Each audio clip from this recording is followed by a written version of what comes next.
I'd like to call the regular scheduled City Council, Franklin City Council meeting to order. Appreciate everybody coming. I'd ask the gentlemen, if you would, please remove your hats. And if everyone would please turn off your cell phones and join us in the Pledge of Allegiance.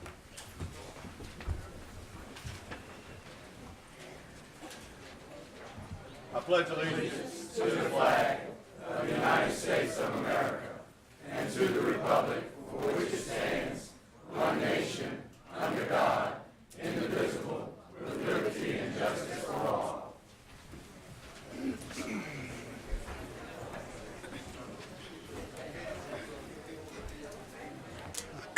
I'd like to welcome everyone and please ask you to be as quiet as you possibly can. We will have time for citizens' time, but I'm going to deviate from the agenda a little bit and ask City Manager to make a comment on some things that he's been working on. Thank you, Mr. Mayor, and City Council, and other guests and citizens and customers of the city. In preparation for tonight's meeting, I had communicated to City Council that I'm planning to make additional recommendations tonight beyond what was contained in the agenda package. Based upon input from concerned utility customers, and as I state in the agenda, I received an invite to a neighborhood meeting last week at one of our local churches, and heard from a number of utility customers in the city. I've also heard from members of council and from city staff. I am recommending immediate action to address concerns about elevated utility bills resulting primarily from the highest period of usage for electricity in modern history for the city's power and light department. The elevated usage is a direct result of what has been referred to as an Arctic blast of extended record low temperatures during the most recent utility billing period. It is also noteworthy that the city's Public Works Department that manages the delivery of water and sewer services reports an excessively high amount of leaks being reported during this billing period related to frozen pipes, which also contributed to elevated cumulative utility bills since they're on the same bill as our electric customers. Given the severity of the usage and resulting utility bill increase, I believe it justified to recommend a deviation from the current policies of the city in response to this extraordinary instance. In response to the elevated bills and the expected customer hardship, I'll propose that the council later in tonight's meeting authorize the city administration to offer a payment plan to customers in good standing who indicate they cannot pay the full amount this month. The customer would have the opportunity to spread the elevated portion of the current bill over up to 3 billing periods, including the current billing period. By example, if a customer experienced an increase in their current bill of $300 over the prior month's bill, let's say in this example, and it was $400, their prior month's bill, and it went up $300 in addition to the $400, the customer would have the opportunity to spread the elevated portion in equal payments over 3 billing periods under this example. This month, the customer would pay the prior month billed amount plus $100, then the next month's current bill plus $100, and then the next month's current bill plus $100.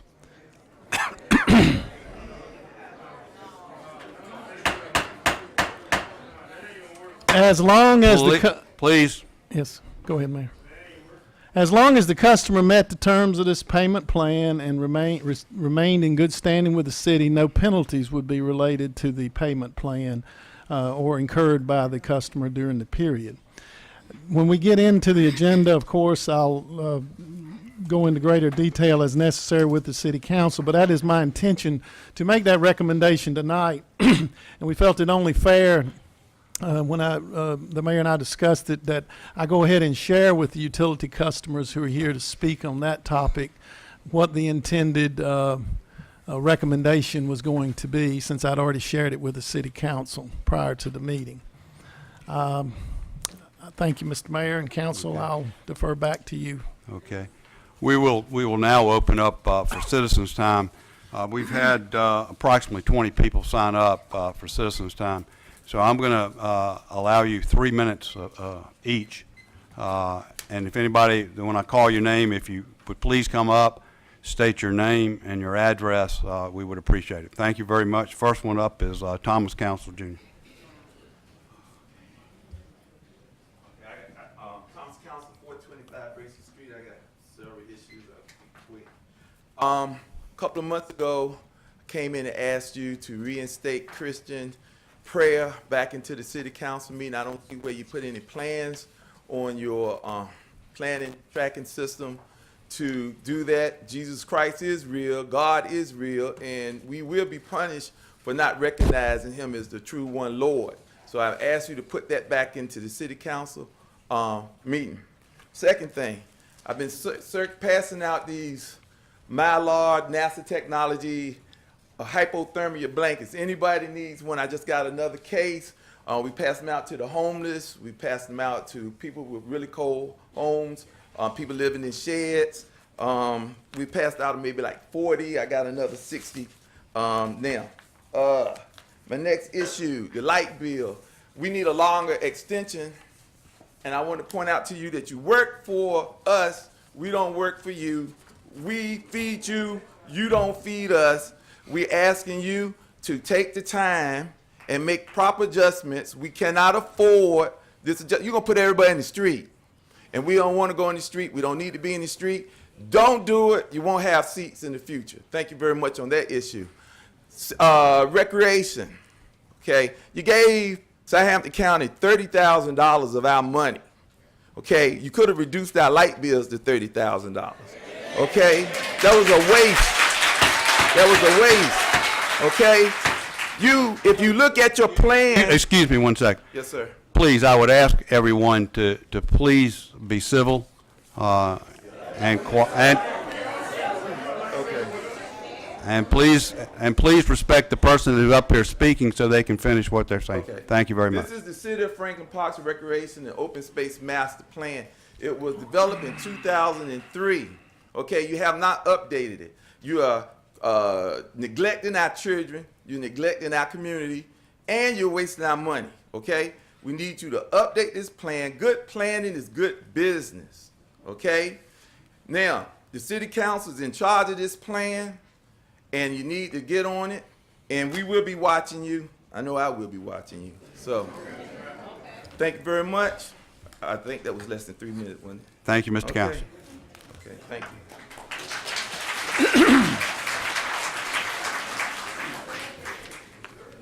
I believe this is, and some of the handwriting I can't recognize, so if I mispronounce or missay your name, I apologize up front.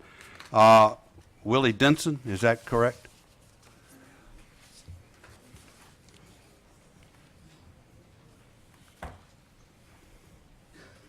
Yes, my name is William Dawson, address 769 Oak Street, and I have a complaint. Why did a light man come to my house on my property and took my meter out, and wasn't nothing wrong with my meter, and put another meter in? And he didn't blow his own, he didn't knock, he didn't do nothing. Only reason I know he was out there, I went around the back and I looked at him. I said, "What you doing?" "I'm putting your meter in." I said, "Ain't nothing wrong with my meter." "Well, I just got to put it in." I said, "Do what you got to do, but I don't want you on my property, because you ain't supposed to be on my property messing with my stuff." So I feel like it's wrong. And the light bill, I don't even want to speak about that, but I just say one thing or two things. What is the elder people gonna do? Them was on auction and stuff. They need a light. They don't get much money, just like me. I'm on disability. I get a low income. My wife get low income. Then y'all sending me 4 light bills? one for 3, urban for 4, and one for 7. So how am I make it instead of y'all trying to help us? We helping y'all. So I don't think y'all got to look into this, cause we got to live too. So I just hope y'all can consideration and help all of us out on the light bill and stuff. Thank you. Thank you, Mr.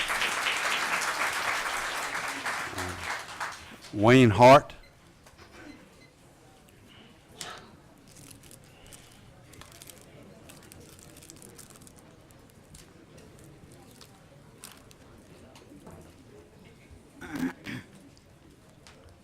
Good afternoon, Councilman, Mayor. The reason I'm here today is because some issues with this light bill situations. I want you to just take a look behind me. Look, you see what's here? 95% black, maybe 5% white, which is not, I'm not saying it's your fault, but look, take a good look. This is America. Jay, hold your hand up. This is America. This is America. You represent America, not only Franklin, you represent America. When people get so they can't live, this should tell you something. The past administration did nothing about it. This ain't the first time we've been here. I was born in Franklin in 1959. I'm an old head, as they call. I was born here in 1959. We've been before. This ain't the first time we've been through this. The past administration did nothing. Ran them out, we're gonna do this, we're gonna do it. Nothing got done. Administration before that did nothing. This been going on for years.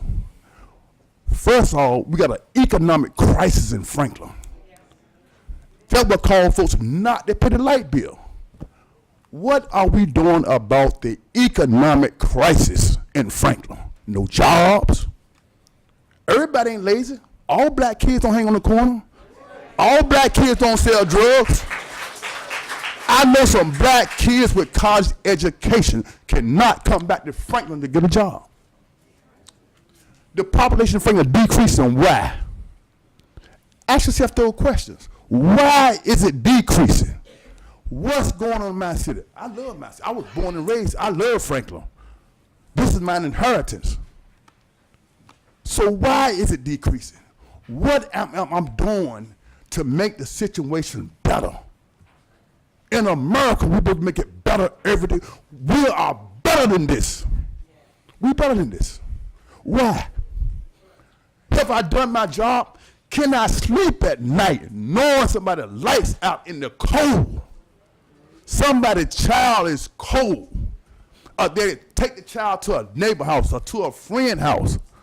Is that right? You all represent us. We depend on you to make things work properly, a system in this city. We're not in your chair. We might have voted you in, and we can vote you out. We can do that. But brother, councilman, we need some answers. I don't need to take this and pass it to the next one and pass it to the next administration. We need some help now. Now, I will say this. Let me tell you something. It's some young, smart kids that probably need to run for city council because their ideology is different. See, the world changed. It's 2018. The world moving fast now. It's a technology world we're living in. If you're not with time, you might not understand what's going on. Sometimes when you get a certain age, it might be time to step down and put a young blood up in there that got the right ideas. Either put them by your side and say, what, or get with these young folks and say, what can I do to make your city better? These light bills, it's ridiculous. Thank you, Mr. Hart. Your time is up. My time up? Yes, sir. Okay. Thank you for your comments. And Okay. Thank you. Mr. Mayor, if they could give us their address when they come up, it'd be helpful for the record. Okay, I think that was 710 Pretlow. 710 Pretlow. McKinley Freeman.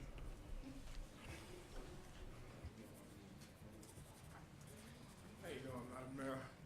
I'd just like to speak on the behalf of my mother and my person. We live at 1221 South Street, and we've been a faithful payer to the Franklin, to the city of Franklin for the light bill. I'm up here mainly on the light bill. So a lot of other issues need to be here addressed, but I'm up here mainly on this light bill. We pay our light bill every month, never missed a month, never been behind. We paid a light bill last month for $530. This month we got one for $930. And I have the bill right here in my pocket, $930. What changed from last month to this month? That's what I want to ask you, Mayor. What changed from last month to this month? Y'all said about the leakage in the water. That's been going on all the time. Y'all been need to fix that. We've been overpaying light bills and water bills and everything all the time. Nobody did nothing about it. But now, we supposed to soften payback. We supposed to pay it. But there ain't nobody else paying. But we are paying. We. All of them standing back here. Look at me. And we pay. We the one paying.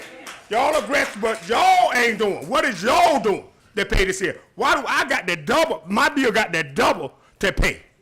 Here it is right here. It came from you. Want me to bring it up there to you? It came from y'all.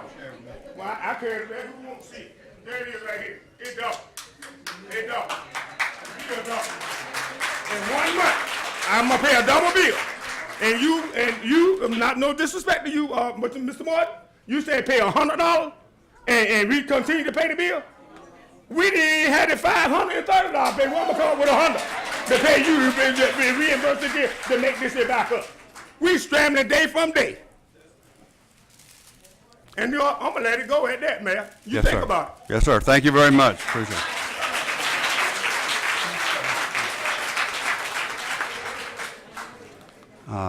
Derek Ayers.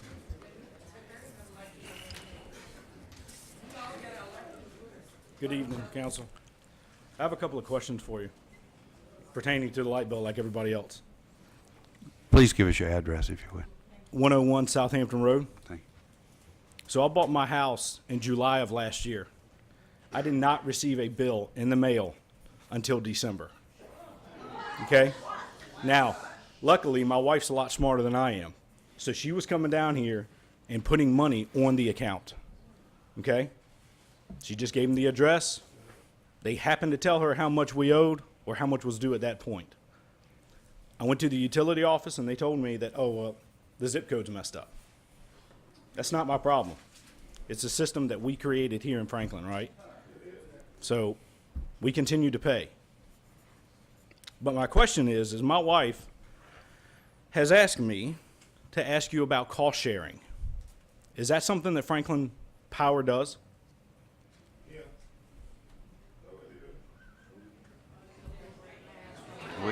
Go ahead. Just go ahead. We don't. So this is my concern. Again, I just moved here. I grew up here a long time ago. I hung out in the Walmart parking lot, in the bowling alley parking lot, when we had a movie theater, when the playgrounds actually had stuff for us to do when I was a kid. My question and concern for this council is that if we are paying not only the electric bill, taxes, everything else, where's our money going? This should be public knowledge. Okay? My kids are 10 and 11 years old. They have nothing to do in the city of Franklin, nothing safe to do. Across the tracks, when I was a kid, we used to go play basketball. Okay? Now, I didn't live in the city of Franklin, but we came and visited every day. And that's exactly where I hung up. I learned to play basketball on those courts. Now look at them. Every time I walk by them, every time I ride by them, there's trash, there's garbage. Half the nets aren't even up there anymore. What are we doing for our children? Now, back to the light bill. Mr. Martin, you said spread it out over 3 months. What about those on fixed incomes? We've heard them already. These people in here, they can't do it. I can't do it. My wife and I are on a fixed income, just like everybody else is. I don't get paid by the hour, neither does she. But somehow it seems okay in y'all's mind to spread it out over 3 months. So here's my question. If we get another Arctic blast for the next bill, how far do we spread it out? Right? At what point is enough enough? We can talk about voting people out. That's great. This is immediate action that we need. We, the people of Franklin, need help, and we are looking to you to give it to us. Okay. Thank you. Thank you, Mr. Harris.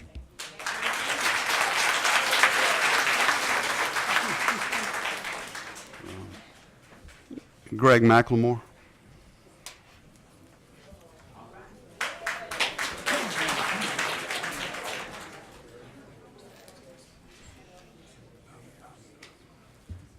I'm Greg McLemore of 204 Madison Street. Giving honor to God, it's a blessing to be here, to see another day. I too am used to the procedures that occur here in our council chamber, but since we deviated from the normal procedures tonight, I think I'm going to deviate away from my prepared statement. And I'd like to echo the sentiments of all these people out here. These utility bills are outrageous. They're unacceptable. The proposal that Mr. Martin has put forward, in my opinion, is unacceptable. I propose this city received a $500,000 credit from Dominion Power for using generators. I would propose that we use that $500,000. Let the people, we look at their average bill, not this crazy bill, their average bill, they pay their average bill and add on 15% for this weather that Mr. Martin is talking about, and forgive the rest of the bill. Regardless of whether it's $100 or $800. These are the people that pay our salaries. These are the people that pays Mr. Martin's salary close to $150,000. Franklin existed, has not increased in population. We did fine without a full-time attorney that we're paying to give us a 3 minutes time, you're up. We sit up there and refuse to address the issues of the people.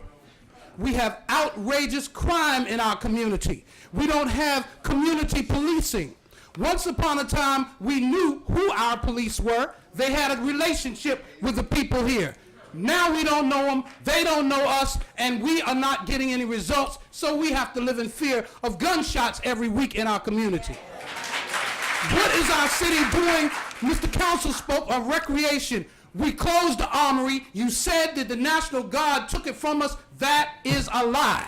We walked away. We took away, we want to put a restaurant where the skating ring is. What are we trying to do for our young people and expect them not to get in trouble? It is not right. It is not fair. I believe our equipment is defaulting. The city says it's not. It was proven when J.P. King School was charged over, they were paying like $2,000 a month. All of a sudden, they got a bill for $16,000. Then they got a bill for 20-some thousand. The city ended up having to refund to J.P. King over $127,992. The reason they could do that is because the money goes from one hand right into the other. I say use the money that Dominion gave us and let's give relief to our citizens. The federal government, they give us help when we have a disaster. The state government helps us. It's time for the city to help the people. Thank you.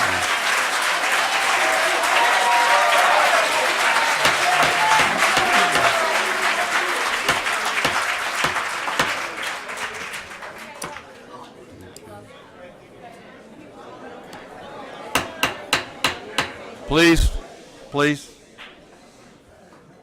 Cassandra Clark.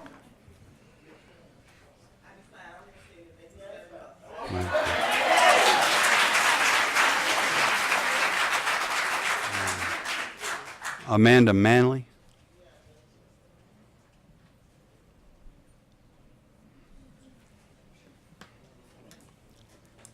402 Madison Street, Franklin, Virginia. I don't have much to say. I just wanted to know, like everybody else wanted to know, why my bills went up so high.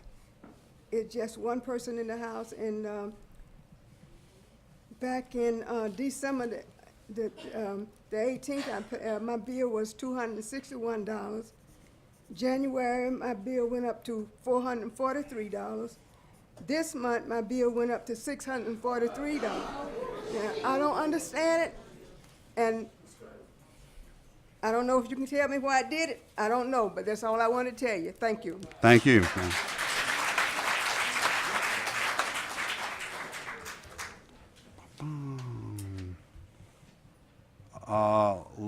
Lavernia Wallace, is that correct? Oh, I'm sorry. Excuse me. 5 Lawrence Wallace, 510 North High Street. Good evening. Good evening. This is extremely depressing. I have been living in Franklin for, I don't know, 16, 17 years now, and I've heard about this. Never really got involved in it. Just pay my bill and mind my business.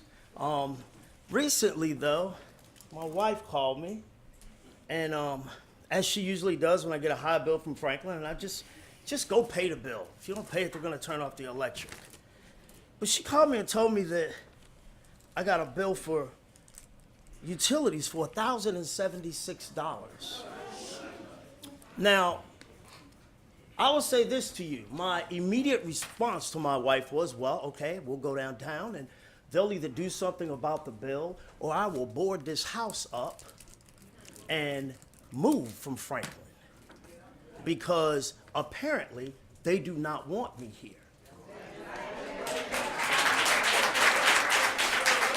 It is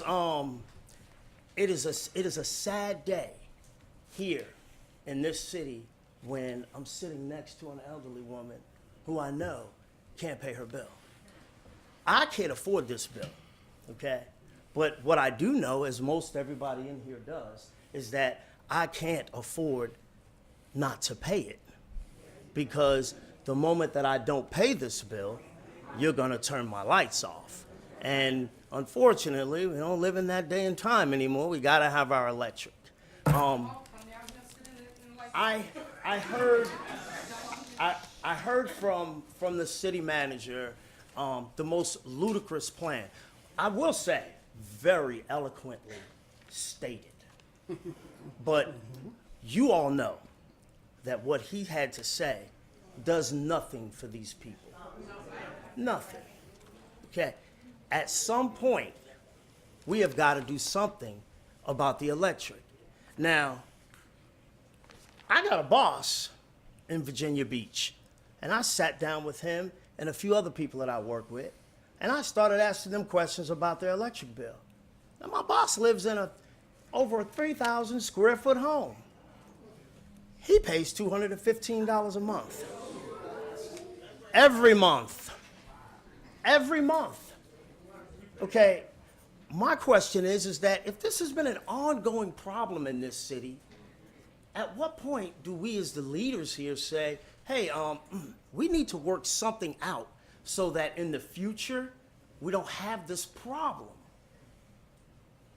And I'm looking at all of you guys are looking at me, and you're shaking your heads, and you guys are gonna have to start shaking your pockets, because shaking your heads is not helping anybody.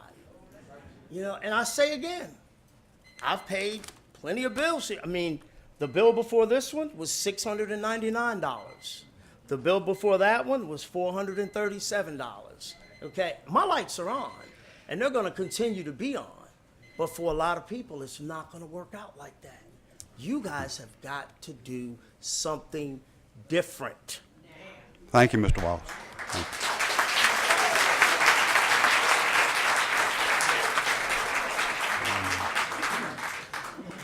Roosevelt Johnson.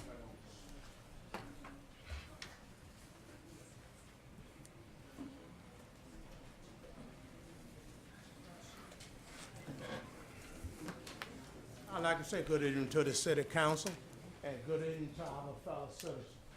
All of us is down here for the same thing. The question is, what are you all going to do? We need an answer. Not 6 months, not 15 days. We need an answer before this next light bill come out to help us. Everyone have said $900 light bill Southside Franklin? Come on. Come on. Huh? Okay, what you got on the north side? What you got across the track? I would like for someone that stay across the track out there by the hospital to present their light bill and see if their light bill and those 3,000 square foot home that gentleman just said a while ago. Okay, thank you. The next thing I want to ask a question on is our deposit. Every homeowner in here have to pay $350 or $400 deposit. I put in for my deposit the second week in January. You can get your deposit back too, whether you do it or not. I couldn't get my deposit because they said I paid late. So if all of us sitting here have not got perfect records, then why not take the deposit that every homeowner in here paid everywhere in Franklin stores, everywhere? A lot of people don't know you can get the deposit. That's our money. So why not take that into consideration when y'all are working out a plan to help us pay these high light bills? It's a disgrace for the city of Franklin to even allow the electrical department to deal with the million, wherever we get our electricity from, to charge us that much money, or are they charging us that much money, or are y'all using the electrical department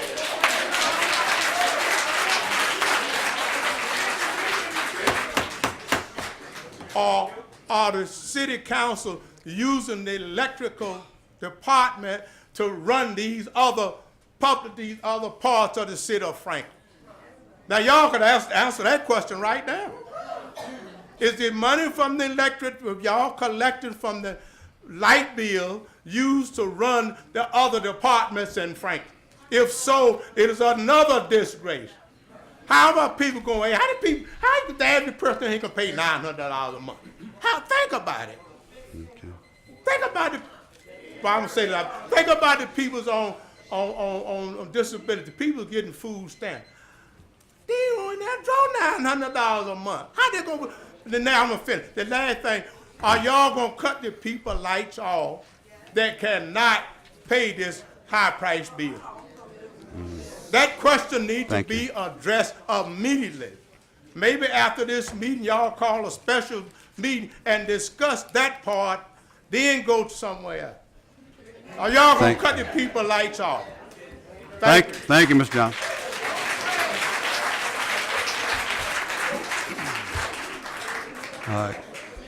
Gay Porter.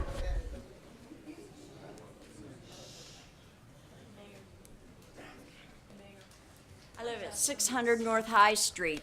Thank you. My name is Gay Porter, and I just moved to a downstairs apartment from an upstairs apartment of comparable size, just across the street.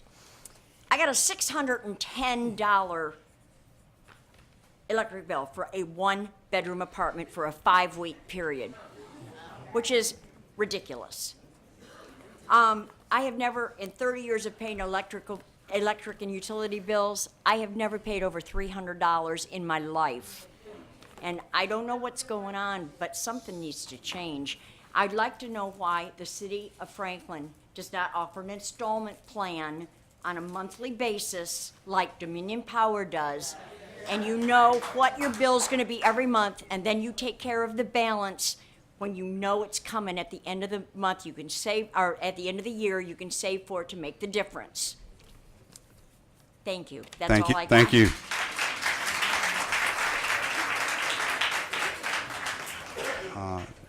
Teresa Murphy.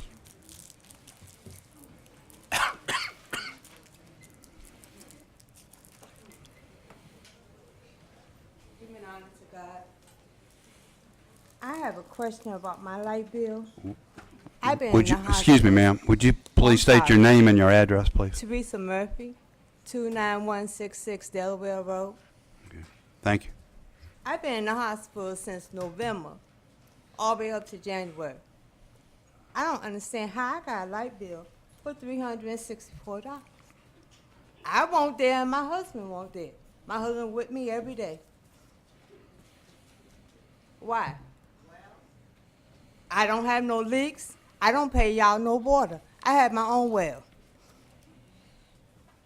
Nothing froze up, nothing. I don't understand why I have this. And I'd like to know why. And I know I got to pay it because I'm not going to be in the dark. I just had open heart surgery. I can't be in the dark with my health. Now, I haven't been home a month. Explain to me why. Thank you. Yes, ma'am, thank you.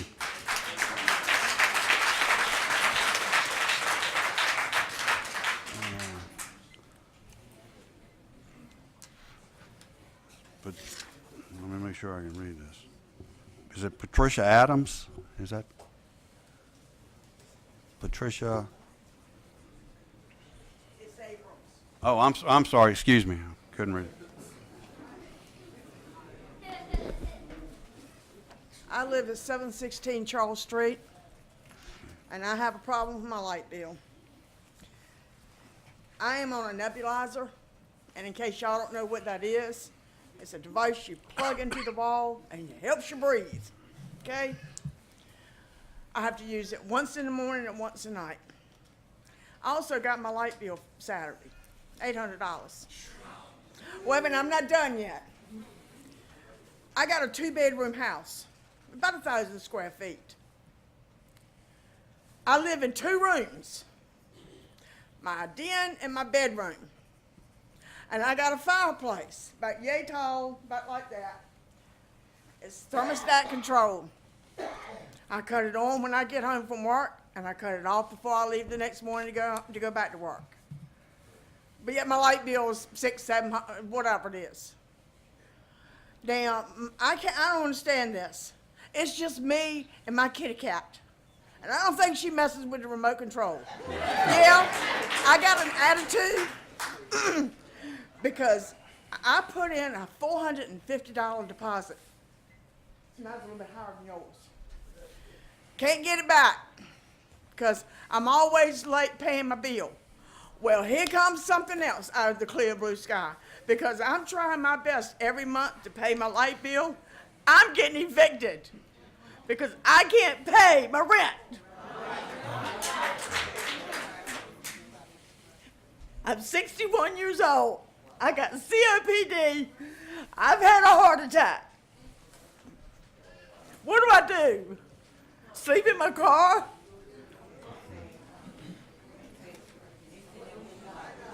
I hope all of y'all can sleep good tonight.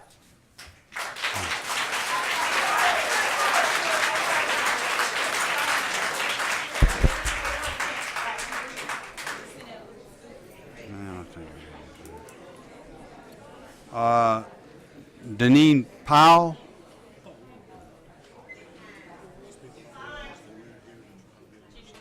Oh, declines. Okay, thank you. Philip Powell, Jr.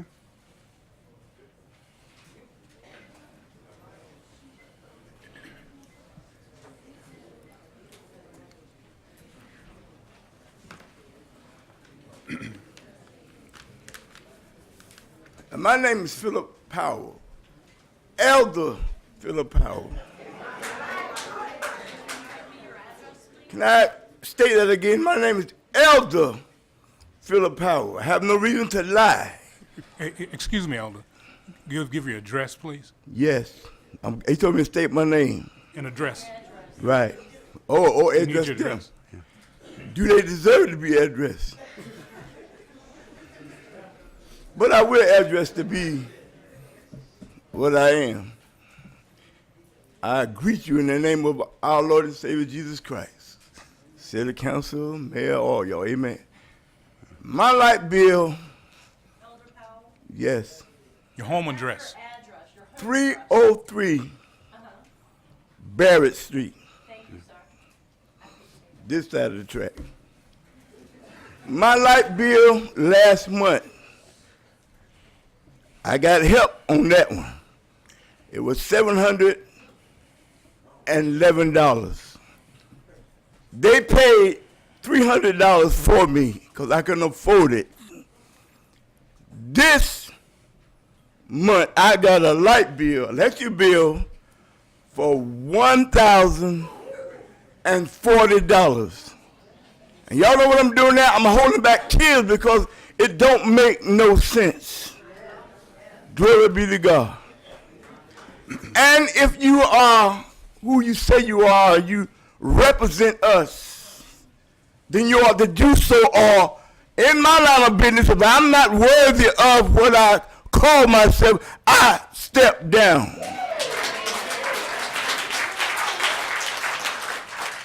If I'm not able to fulfill what I've been called an elder, then I would step down. You say y'all represent Franklin, but it seems like you represent yourself because you got a position. You have a higher position, amen. But the question is, are we really honestly doing our work? You may deceive us, but one person you cannot deceive, and that is God. So if you sit there on your high horses and just say anything that you want to say to us, because you know we can't do too much about it, amen. But what he done all day, you had to answer to God. And like I said again, if you are not able to fulfill your job in helping, you ought to step down. Thank you.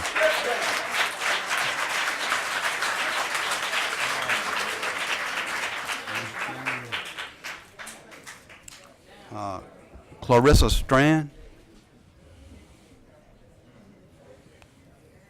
Clarissa Strand. You can't hear me on this? It's just not working. Calissa Strong, Calissa Strand. Strong.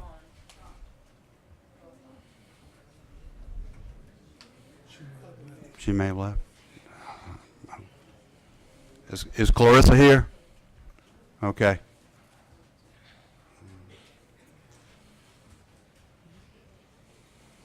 George Reed. Good evening, everyone. My name is George Reed. I live at 701 Putlow Street in Franklin, Virginia. My point is that we had a meeting also, met with Randy Morris, the mayor, and some of the council members. And we asked him, matter of fact, I asked him, did he see that the million, all the money that he gave back to Franklin credit for the electric and everything? And he gonna tell me that he never seen that. It's all in the newspaper, it's on the television. So if you lie in church, you'll lie anywhere. You know, why would you tell that lie? He said he never seen it. And anybody in here can tell you that they seen it on television. I mean, why would you lie?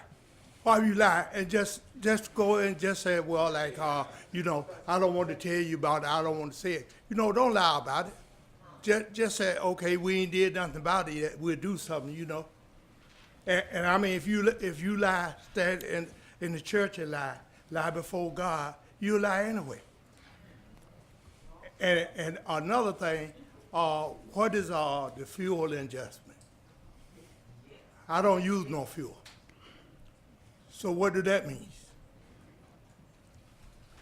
And sewer.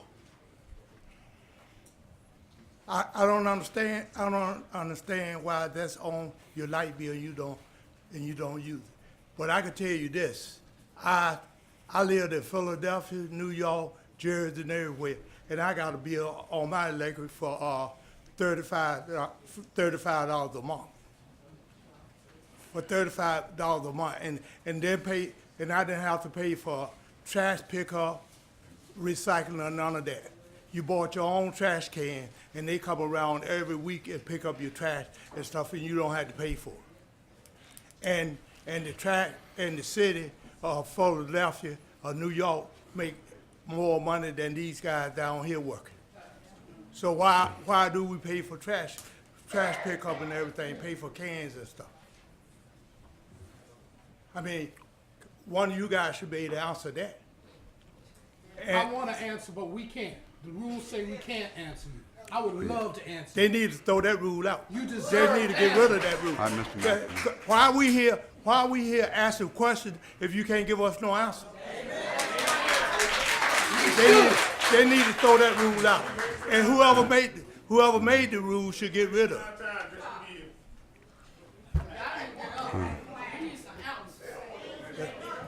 it. We should be here because we are not getting any answer. I mean, all the people been up and asked for answer. Neither one of you guys give out, and we paying y'all. Thank you, Mr. Reed.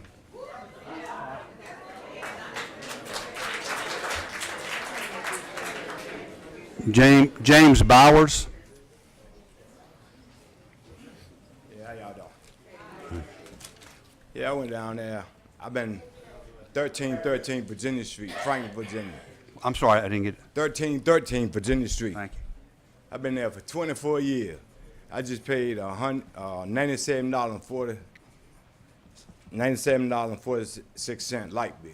Then I just got one for $511.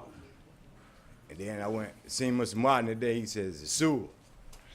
He says, there's a leak. Ain't no leak. I went in the house, but they need to check them little thing they go out where they say they testing it with. That could be defective. Then they said the transformer could be defective. That ain't our job to be going out checking the meter every day. I mean, if we do y'all job, what y'all gonna have to do? Besides take our money. I'm on disability. Hit a pinched nerve in my neck, got a plate in my neck. Got a knee replacement. I mean, I'm on a fixed income. If I'm gonna pay $500, I don't need to be there. But that's y'all want to lose my house. Taking all our money and ain't getting us nothing back. When we supposed to get some help? You know? I mean, but y'all expect for us to pay our money and we don't get no answers. No answer at all. Just look at us like we crazy. Everybody ain't crazy. You know. I mean, it just don't make sense.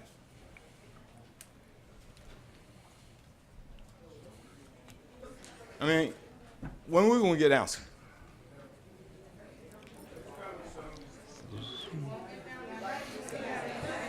I mean, see what I'm saying? But I mean, if y'all ask us for an answer, we give y'all an answer. Y'all can take out money, but y'all can't give us answers when we need the answer. I don't think it's right. Thank you.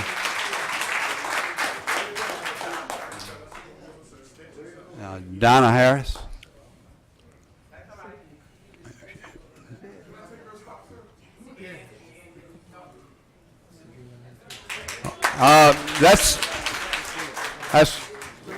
That's really not the process, but I'm going to give you that opportunity. Really appreciate you. Thank you.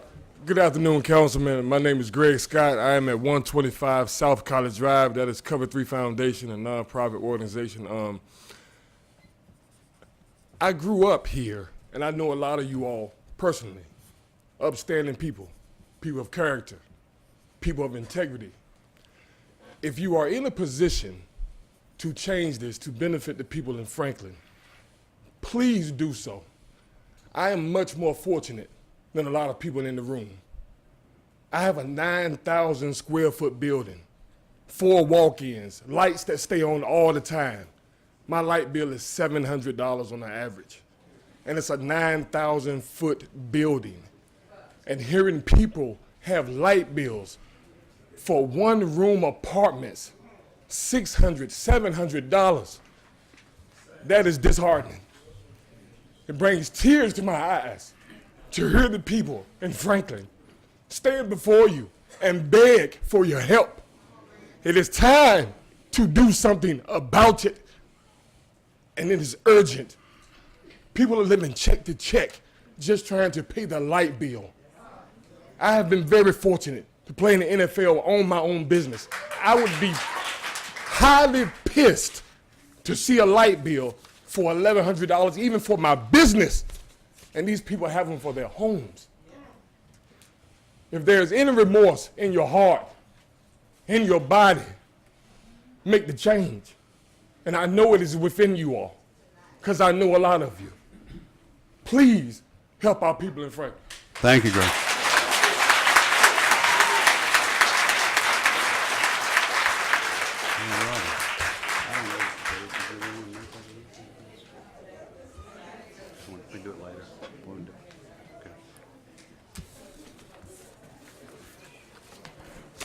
Thank everybody for their comments.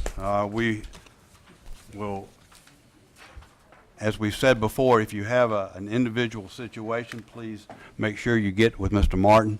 He will go over that with you. We hear you, and we will do the best we can with what we have to do. I'm so sorry. As soon as we possibly can. Okay. I'll give an opportunity for those who want to leave to go ahead and leave.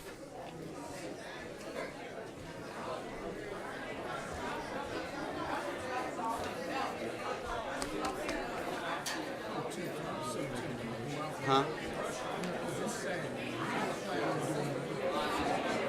Well, we got to do something. We got to. I don't know what we do. What do?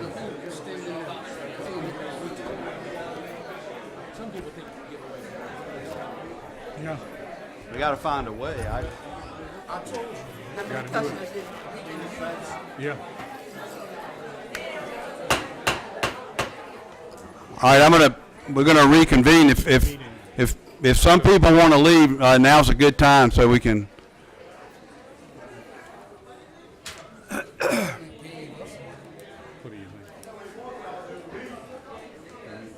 All right.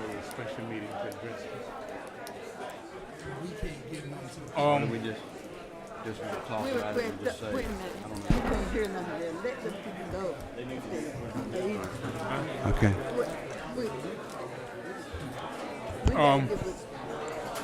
We got to give a city manager. Mr. Mayor. All right, we ready? Mr. Mayor, may I have your attention? May I have your attention? Attention, please, attention. May I have your attention? Before you leave, my name is Linwood Johnson. I was here before you came, fighting the same situation. I understand what you're talking about.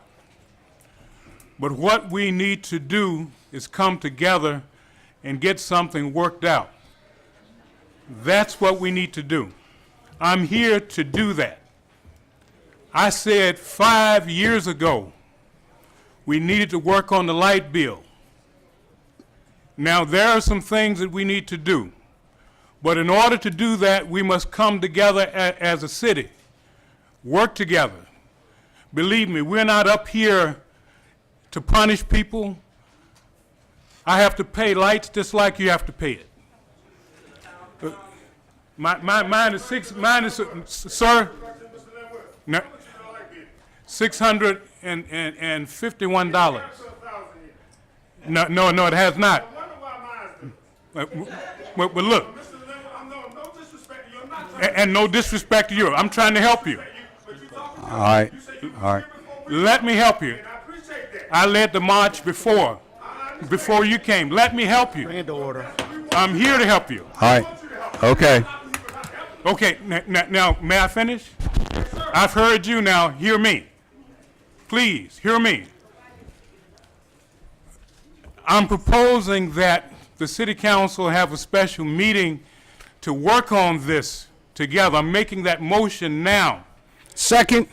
That we do that tonight, that we vote on that to do that. so you can receive help. That's the only way we're going to get things done, the democratic way of working policy. Anything else, we can't do it any other way.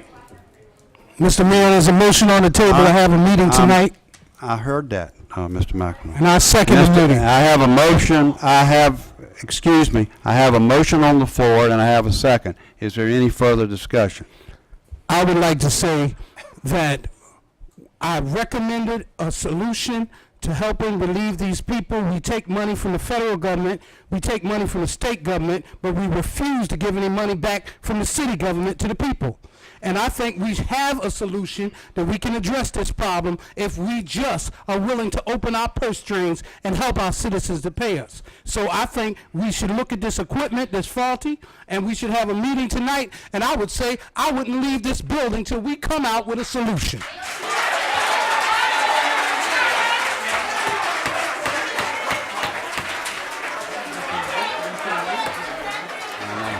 Excuse me.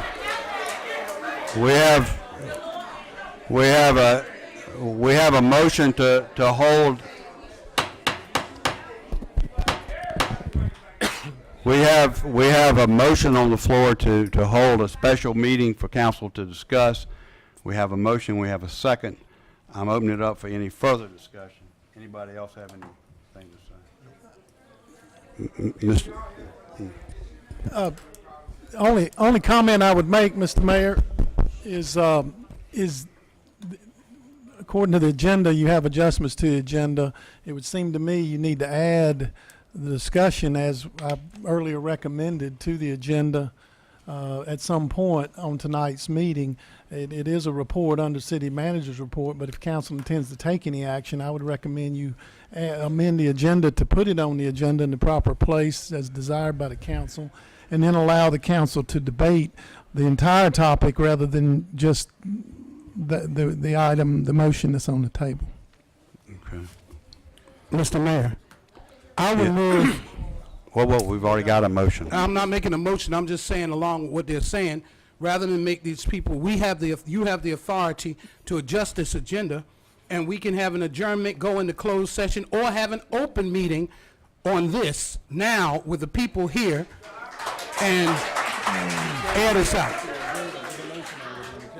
I think that's what I suggested, is you add it to the agenda at the appropriate place as desired by the city council, and then discuss the topic in full among the council members rather than just. We are already here, to have a,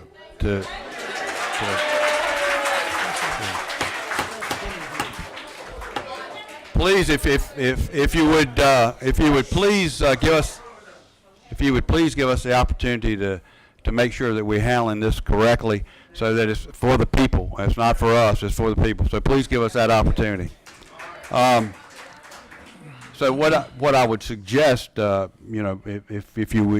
somebody would offer an alternative motion that we put on here as a discussion item, the electric bills, and add that as an amendment to the agenda, versus just having, calling for a special meeting, because if we're calling for a special meeting, that doesn't have to be tonight. Okay, Mr. Mayor, I'll do that. An alternative motion that we address the situation tonight. All right, so you're rescinding your initial, Yes. and you're going to have okay, we have a motion to put it on, to amend the agenda. To amend the agenda to include discussion about the electric bills, and have a motion and a second. Any other discussion on that? Where would you put it on the agenda? I would, I think under the circumstances, I'd go right after the consent agenda. Let us get through the consent agenda, and then we'll keep it. It will only be the next thing up would be the consent, which just approve the minutes, and then we'll go and have the discussion. Is that agreeable with everybody on council? Yes, that's agreeable. So we will put that as B under the, just as before the finance, okay? Any other discussion?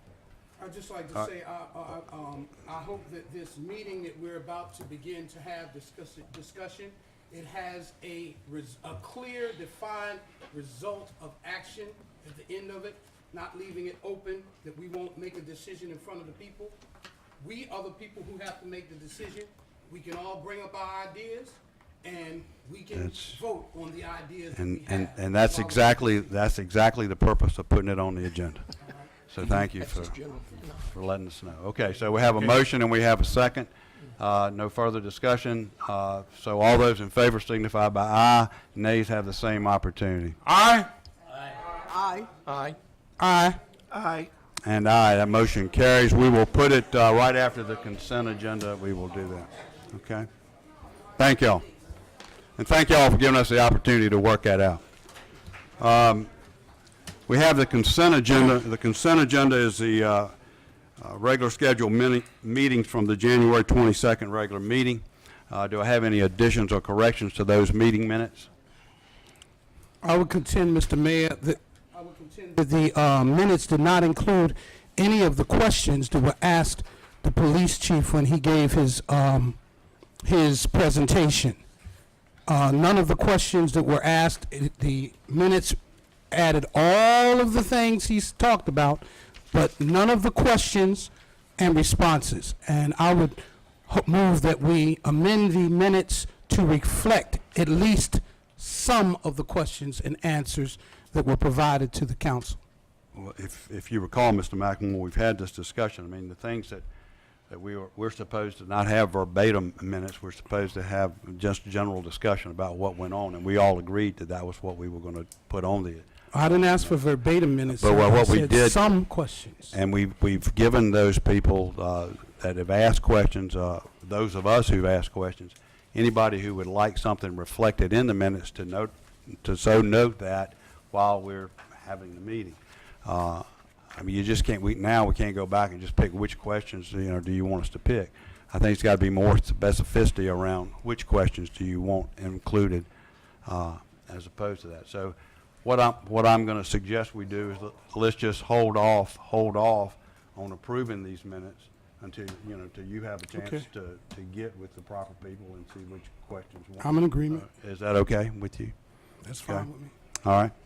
Is that in agreement with everybody else? We'll just hold on. Okay. Yes. All right. Thank you very much. Now we'll move to the amended agenda item, which is discussion of the electric bills and what options we have and what do we think we can do about it. Okay. I open it up. Could I offer the rest of my report that was in the agenda Please. for the citizens who are here, because they would not have heard that or seen it? As I reported to City Council, the December through mid-January, or late December through mid-January timeframe, those bills were sent to customers recently, and like media reports throughout the state and southeast region of the country have been reporting and covering, the frigid temperatures during this period dramatically impacted electric usage, especially for those that rely on heating sources, which include any element of electric energy. As you know, this area of the country is prevalent with electric heat and heat pumps, both of which during extreme temperatures rely exclusively on electric heat, which is the least efficient of the various methods of heating that are available. I've enclosed to the City Council a recent article from the Virginian Pilot on the topic that cited customers. A particular customer example was given of in Virginia Beach of a $120 bill that was about $469 for this same period. This is not a phenomenon exclusively to Franklin. This extensive use, it is directly reflective of the high usage related to the temperatures that were there. I added the element tonight, and I want to comment a little more on that with update to council on the water and sewer side. But the Power and Light Department cumulative system-wide electric usage during this period, the total kilowatt hours increased by 45% over the prior month billing period. Compared to December of 16, just to January 17 billing period, usage this year is up 45% over last January. Recall last year that last year temperatures were much milder than this winter. Obviously, these percentages are an increase and an average across all users, with individual customer accounts varying significantly, as they always do, based upon the number of factors, including the following. The temperature thermostat readings, settings that customers use in their homes, energy sources used, as I just mentioned about heat pumps and electric heat, especially these space heaters that people plug in and use. They're a tremendously inefficient method of heating. The construction of the unit, how well it's, when it was built, how well it was built, the energy insulation included in the unit, the weather stripping, all of those factors are very relevant, particularly when you see extreme temperatures for days on end in the teens and below zero, as we did during the storm events recently and during this time period. As is typical, I want to make sure that any citizen Please, this is information for,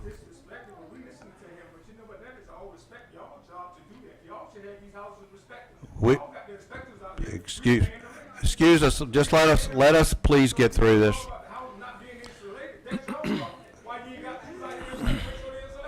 Thank you very much. Thank you. Please let us get through this. As is typical this time of year, I want to make sure the citizens are aware that qualify, particularly the lower income and those who are in need that qualify, that our Department of Social Service has been actively engaged with qualifying customers seeking heating assistance funds. You heard an example of that mentioned tonight. I don't know if that's the source of that assistance, but those funds are available, and those payments are expected to be distributed and applied to bills later in this month or early March. That's the timetable they typically occur. And this is substantial dollars. We've reported as much as a couple of $100,000 in about 3 years ago that went towards, or 2 years ago, that went towards this funding. So the city is responsible to make sure those funds are distributed accordingly and to go towards qualifying customers' bills to help them through those times when they cannot pay when it's elevated electric or cooling assistance in the summer as well. I'd mentioned to the council in the agenda that there was a neighborhood meeting that was referenced earlier. It was held at a local church, New Hope Church, and we appreciate the citizens and the pastor there that coordinated that, at which a number of the questions similar to some of those raised tonight were answered. As the mayor said, we're available. We offer assistance through our electric department, excuse me, for people who want to have energy audits done of their residents. We'll be glad to do that at no charge. We also will be able to get the proper staff to meet with them. And I think that's the most relevant part. I did want to add that I did get some additional information since the report went out that I think is relevant, and I'll share that at this time. In regards to the electric usage, we have not received this month's bill for our electric consumption, the city's large bill that we get for all of the usage, but we expect that in a few days. Based on the last peak period, which was in February of 2015, that bill totaled about $1.5 million. Based on the usage that we had in this period, we're expecting it to be over $2 million. So it's going to be up substantially higher than any bill the city has ever received for usage. We used 61 megawatts of electricity during that month that's being discussed, this most recent billing. By comparison, that's 40% higher than the February of 2015 bills, which were $1.5 million collectively from Dominion. So at this point, I also wanted to mention we did have an extraordinarily high number of leaks reported by customers for water service, and that reflects on the water and sewer bill. We had over 60% of our customers to report leaks, ranging anywhere from 1 day to 35 days during the period. Of that number, approximately 15% of all of our customers had leaks the entire month, the entire 35-day period. Mr. Mayor, Mr. And Mayor, one example, Mr. Please, this is information that we're going to need, and we need to understand so we can try to make a good decision on and I did have what to do. Mr. Please. Mayor, you know from our meeting here every time when Mr. Martin starts, when Mr. Martin, we were limited to these people were limited to 3 minutes. But Mr. Martin does this often. He just goes on, so he can go on for 30 minutes till the people go to sleep. Mr. McLemore, this is his job as city manager. That ain't right. Thank the. Well, I'm sorry, citizens' time is up. We're please. All right, Mr. Martin, how much more do you have? Just about done, Mayor. Okay, please, thank you. I mentioned that we had 15% of our customers. I had an example. Please, we're almost finished with this. Just please let us finish this. Thank you. I had an example of a customer today who came in with a bill, showed me his bill.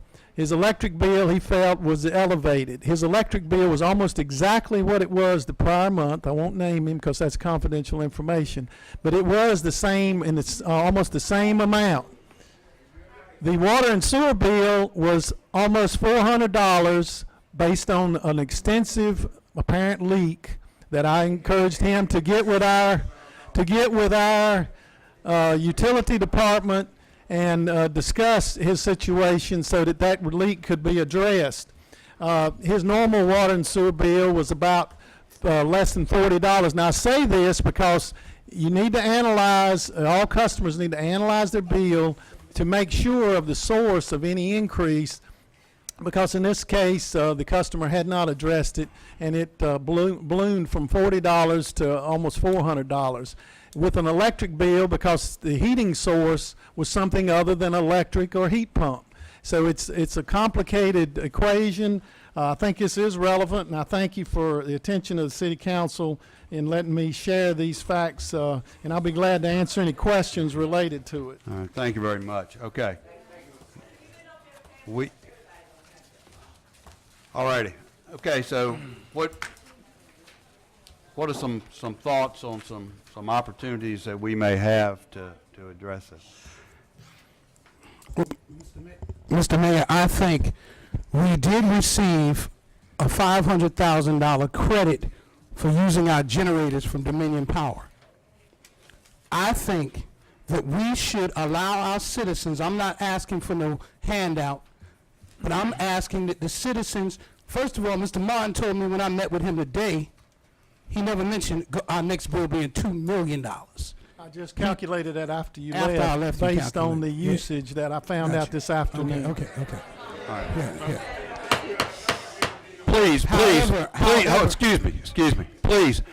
We understand your frustration. We really do. We have to pay them too. And it really would help us to get through this conversation without a whole lot of interruption. So if y'all could bear with us to let us get through this, we would appreciate it. Thank you very much. No, I'd be glad to tell you what mine is. Mine went from 500 to 850 at home.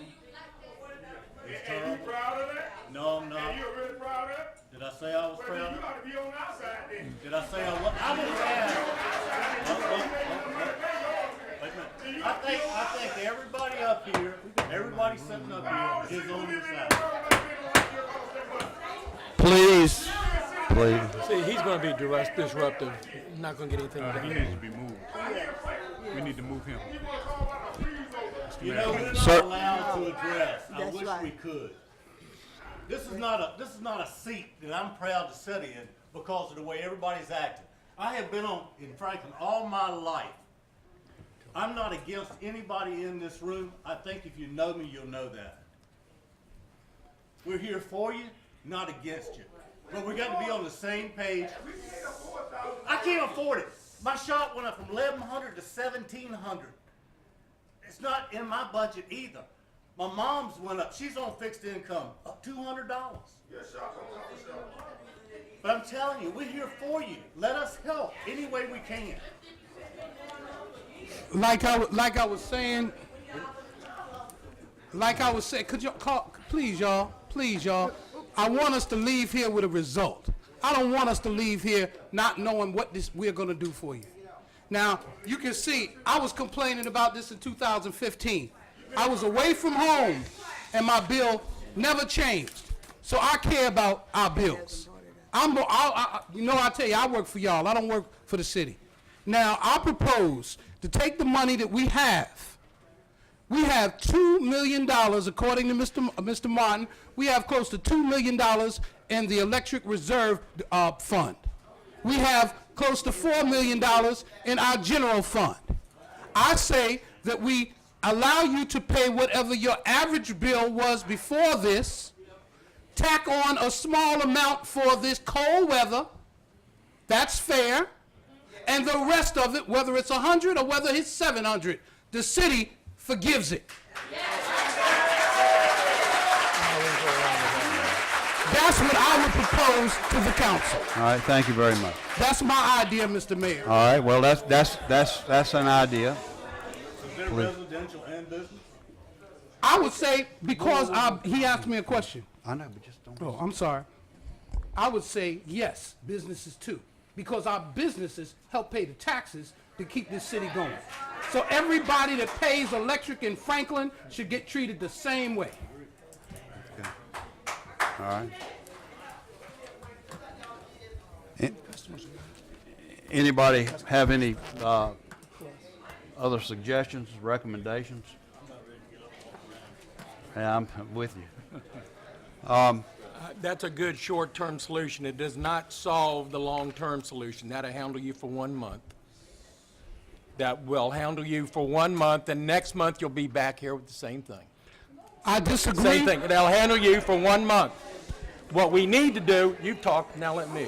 What we need to do, and we have talked about it when the citizens brought it up again, we have the new computer program that will allow us to do the budgeting and the budget payments, and we need to go on and get that started ASAP as opposed to when we get a chance to. That will be the long-term solution, not a short-term. Everything we're talking about right now is a Band-Aid. You got to look at the long term, and if you have it on a budget where you guys know you can be paying $300 a month, and it's $300 a month every month, and you have true-ups twice a year, where if it's run over a little bit, you'll pay a little extra in whatever month is picked, the 2 months, or if it's under, you get the credit on the bill. That's the way it's going to be resolved for a long term for most people that lived on fixed income. Getting a Band-Aid approach, that's great for this month. It's not going to help you next month. Why can't we do them after. both? Why can't we do both? Didn't say that something else couldn't be done. Okay. Mr. Martin's approach does the same thing. It takes the average bill and adds a little bit to it. The only difference on that approach is that his lasts for 3 months before he gets paid up in full. Both of them resolve the issue short term. Both of them help short term. But the only way you're going to get it long term is for us to get the budget plan in place. So are you proposing that we initiate your plan of a budget plan being implemented immediately, as well as my plan of a forgiveness Or on this Mr. Martin's, one-time or Mr. bill? Martin's plan. I'm not sure which one I'm I going to go don't with. like Mr. Martin's plan. His doesn't give the police people any relief. It just spreads it out over time. Well, it spreads it out and it makes it easy. There's a reason for the plans for us to have a reserve account, Mr. McLemore. It's for things such as if the transformers go out, there's a pot there that we can pull from to put the transformers back in. You want to be out of lights, let the transformers and stuff go down, and we have no money to build up and put it back in. Mr. Mayor. Mr. Burgess. Please, order, please. Please. I have a point of clarification for Mr. McLemore. are you limiting it to $500,000? Actually, I picked 500 based on the fees that Mr. Martin shared with me because we have like 6,000 customers, or maybe even 12. But if it even exceeded 500,000, I'm saying we have been explained to the reason why the bills are high was because of the cold weather.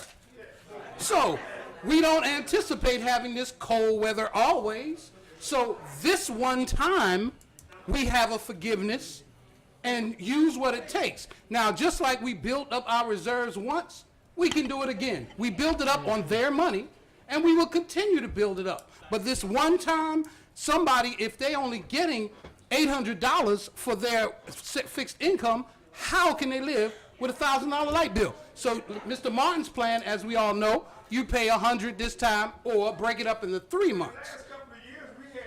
All right. Well,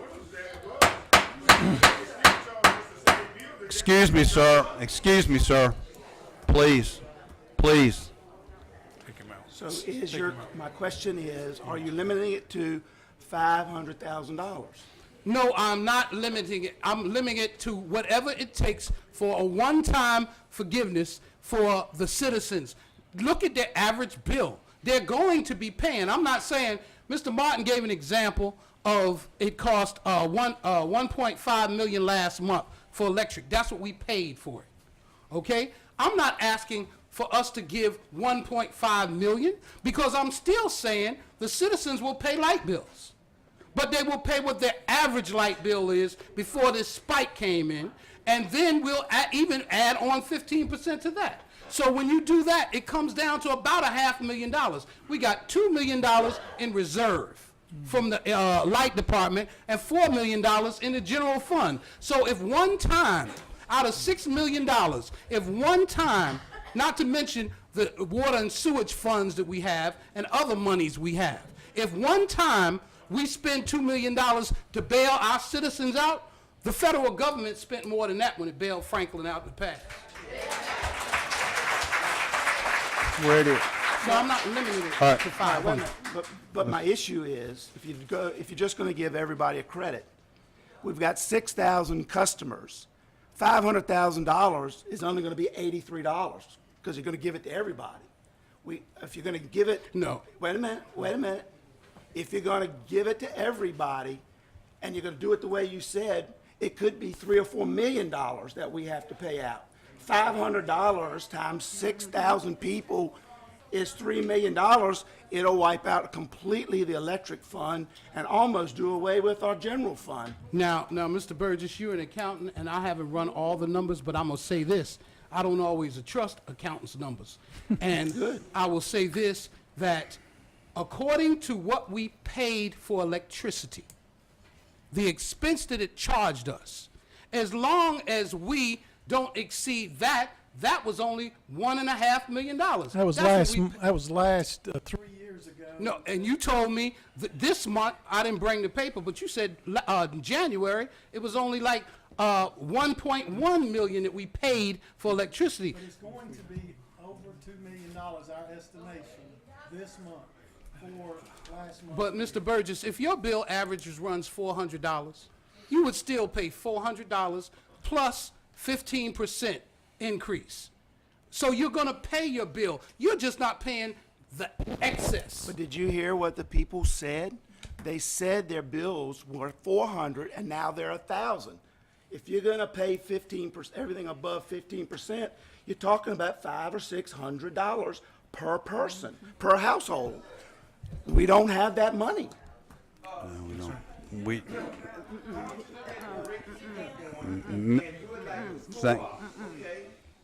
we're not a co-op. Thank you. Credit. Okay, look at the credit above the break even. You don't lose any money, and you give everybody some relief. Mr. Mayor, I don't believe a citizen should be commenting during the discussion of the council. We're not.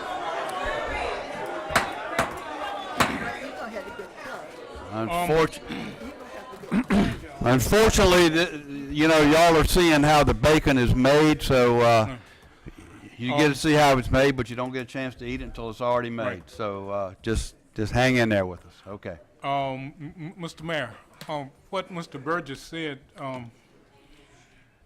is quite logical, the $83. Basically, my concern is we have numerous of senior citizens in this city. We have people on disability, then we have low income, people who cannot afford, if they have a $1,000, a $1,200 bill, that is not going to help them. We need an economical solution to the problem that will help us short term and then long range. And one of the things I would say that we need to change is in good standing. Very few people are going to be in good standing because of economic situations. But they can pay their bills if they can get on a process, a budget and so forth. So Well, let's see about the budget, implementing that, basically. But the figures, we had to check with the budget to see what we could do if we're going to give some relief. We have to see what we can do because I'm going to be quite honest with you. No, none of you may not know this. Some of you do. But the city has a budget. To keep the city functioning like a company, it will shut down. You help the city run. You help run the city.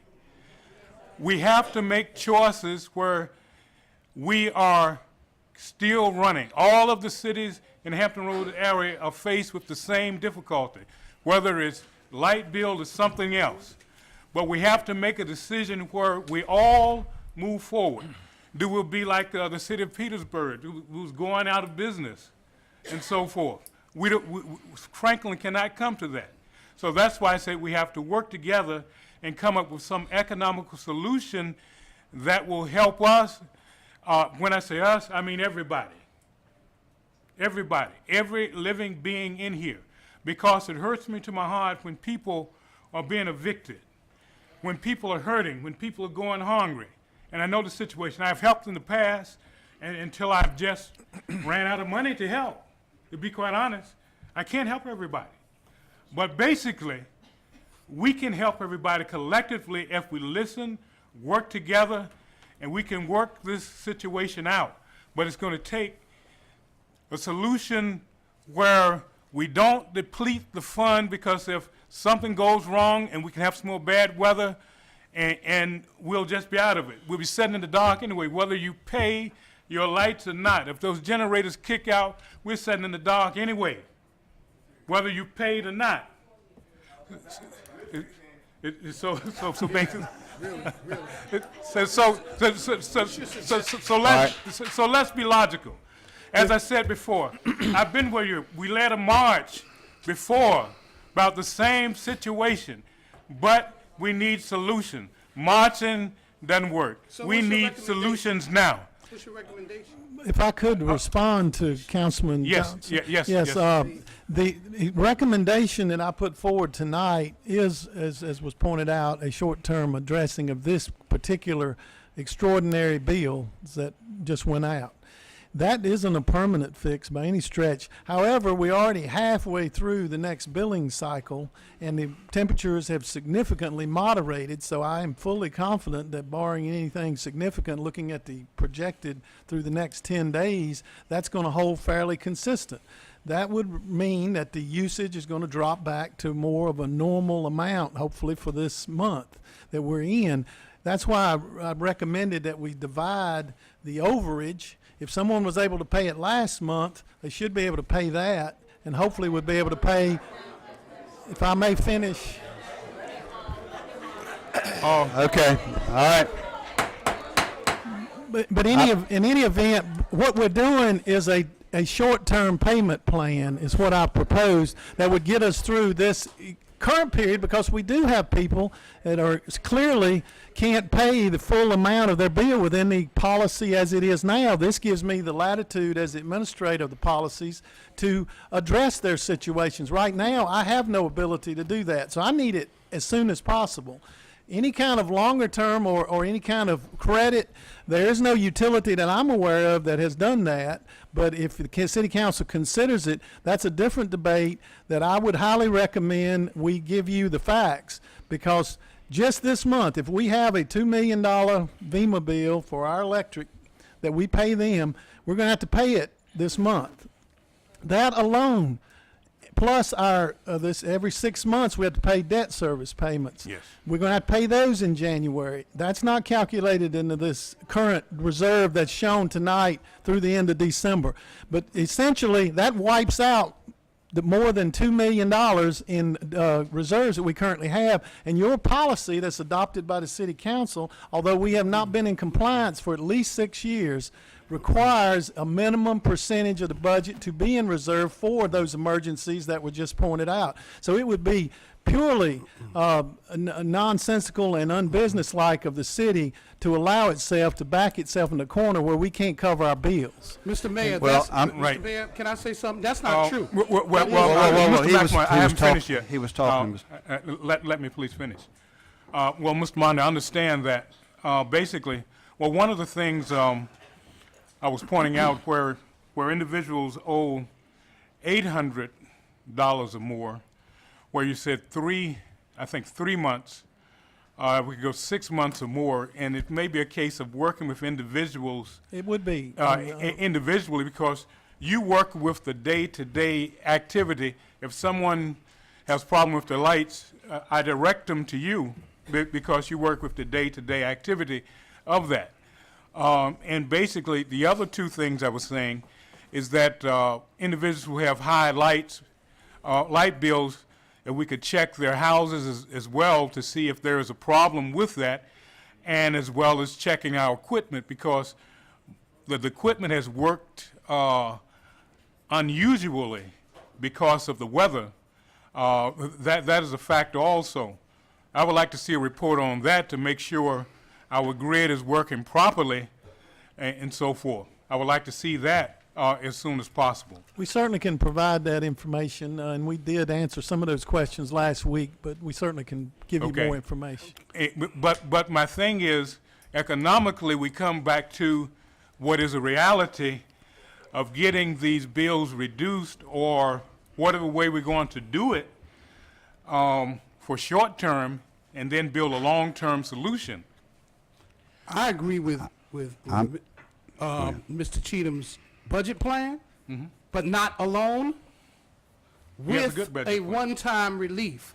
And Mr. Martin just said that the bill comes in for $2 million, it's going to wipe us out. He's forgetting the fact that these people are going to be paying electric bills. No, under my plan, You're if saying, I could correct I it, know what your plan is. I if the understand plan that they defers a portion of their bill, then we're not going to collect. We have $500,000 in the financial report as of the end of December that is delinquent. If you do this plan I'm proposing, that delinquency is going to blossom substantially. If you do the plan you're proposing, you're going to get all the No, money you've no. overcharged these people. No, sir. People, whoa. That's incorrect. Let's be straight here. Let's be straight. Nobody has been overcharged. Hold it, Mr. Mayor. No. Mr. Mayor, wait a minute. Let me finish. Go ahead. Let me finish. Go ahead. People are being charged. We have had the same rate all year long for electricity. No, I'm not talking about that. No, the same dollar rate. We have had the same rate. Per kilowatt. Per kilowatt hours have been the same. What has happened is that the usage has spiked tremendously high. People have used it, regardless of whether they want to believe it or not, they have used that much electricity. Mr. Mayor. Now, You let me interrupt finish. me. Let me Go ahead, finish. I'll let you finish. Let me finish. I'm very supportive. I'm very supportive of some type of level payment as we go forward. As we go forward, I think that's the long-term solution. I think that will work on the long term. I would agree with that. I think we need. We all agree that a budget plan Excuse would me. work. Excuse me. I think we ought to try to pursue that. We ought to do it, and we need to go ahead and get it done as soon as we can, Mr. Martin. I think the other thing that concerns me, quite frankly, is going into the reserves. We don't even know what the amount is. Why don't we? We're sitting here with a guess and saying we're gonna do $500,000 or we're gonna do whatever it takes. Well, we don't know what that amount is. We don't know whether it's gonna deplete our reserves or not. If it depletes our reserves, we could be in a potential world of hurt if we have a natural disaster like a hurricane, tornado, a huge, anything like another flood, you know, anything like that. That's why you have reserves. It's that fund to help us. Somehow or another, we've got to do a better calculation on your proposal. I don't have I think we need to look at it very, very business-like and say, what amount of money are we talking about? We just can't say we're going to give take $500,000 and we give everybody $83 and they're going to look at us like, No. what did that do for us? That didn't do anything. I never said that. May I finish, Mr. Mayor? One of the things, and it states right in here. You may talk. There's a report that explicitly explains that the city was overcharging J.P. King Elementary School. They ended up giving them $127,900 refund and credit because they were overcharged because of the faulty equipment. But when it comes to our homes, they say, oh, no, it can't be defaulted equipment. No. I say we investigate the equipment like you said, but take for granted that these people have experienced an emergency situation and we address it one time with a relief and then implement a budget plan for the long term. So we're not asking for don't make us pay money. We're talking about the extra. And as far as it's concerned, the extra is going to be paid. It's going to be paid out of money that the citizens have already paid. How did we get a reserve if it wasn't for these people giving us the money?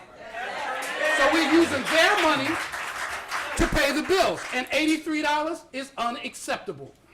Pay what your average bill is the same way they did for the school. They went back, looked at their bills. We can see what the average bill are. We can agree that maybe we're going to use the bill from last January or February and go with that bill and tack on 15%, and the rest forgiven. Simple as that. Where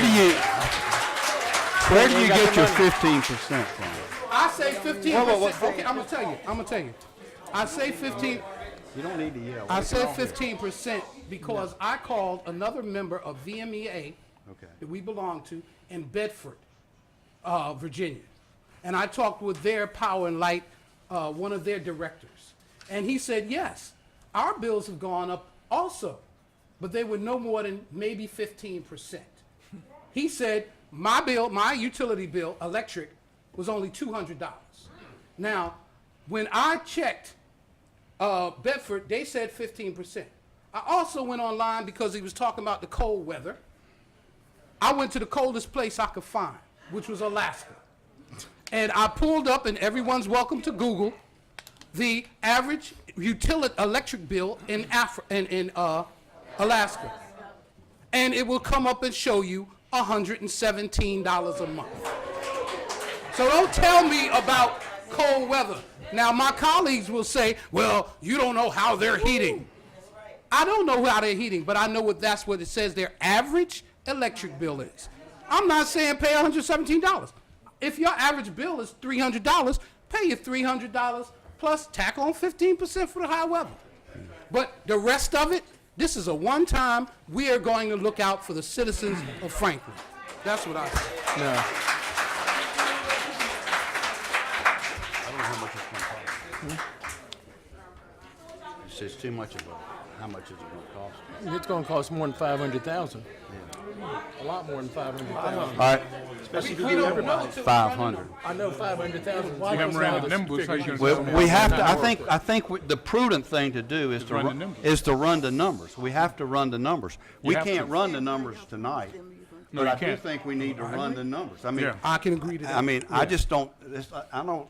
It may be 500, it may be 700, but until we know what the numbers are, then I don't think we can really Make a decision. No, Correct. To implement a plan like that. No, but I think it's worth investigating. I agree. Why don't we have, like we did on the derelict building, and tell these people while they're here that during this next 2-week period, they won't be charged late fees, and then we can come back, y'all can come back at the next council meeting. We'll have had 2 weeks to run the numbers and come back and tell you the facts of exactly what happened. But I don't know if he can do it in 2 weeks. Well, but before we do that, we don't want anyone in the dark. You're talking about 2 weeks. I agree.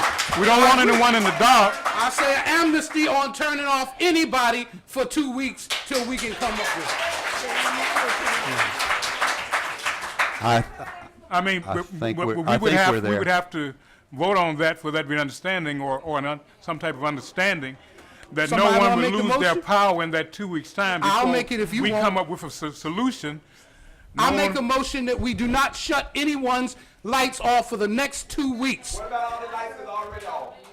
Some people already been hurt. You gotta help them. What about the folks that aren't in good standing? They don't pay their bills. Unfortunately, that we're talking about this event.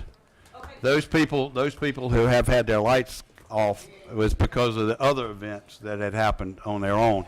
This one, we're talking about the one-time event that happened with this previous month. So, I mean, so what if we're going to be equitable, as equitable as we can, we have to look at this month or this past month. We can't be looking months back and saying, okay, everybody gets a clean skate. That's the only fair. I mean, it's the only equitable way, I believe, to do that. I agree. I think, and my understanding is that nobody's lights. I think you've already extended them till the end of the month anyway. I haven't announced it, but that's my intent. Yeah, the intent was to extend it till the end of the month anyway, but until we were able to come up with a workable solution. Okay. So I think, if you want to put it in the form of a motion, that's fine, or we can just instruct, I believe, the city manager to make sure that anybody's bill who is due for this particular current billing, Yeah, that would be consistent. nobody's lights will be cut off for lack of payment until we come back with a solution on what to do. I would like to put it into a motion. I second it. I would like to put it in a motion because then it's on the record. I second the motion. As being that. Okay, we have a. You ready? I'm Whenever gonna you're ready. I'm gonna call for the question. Well, that still doesn't help the customers.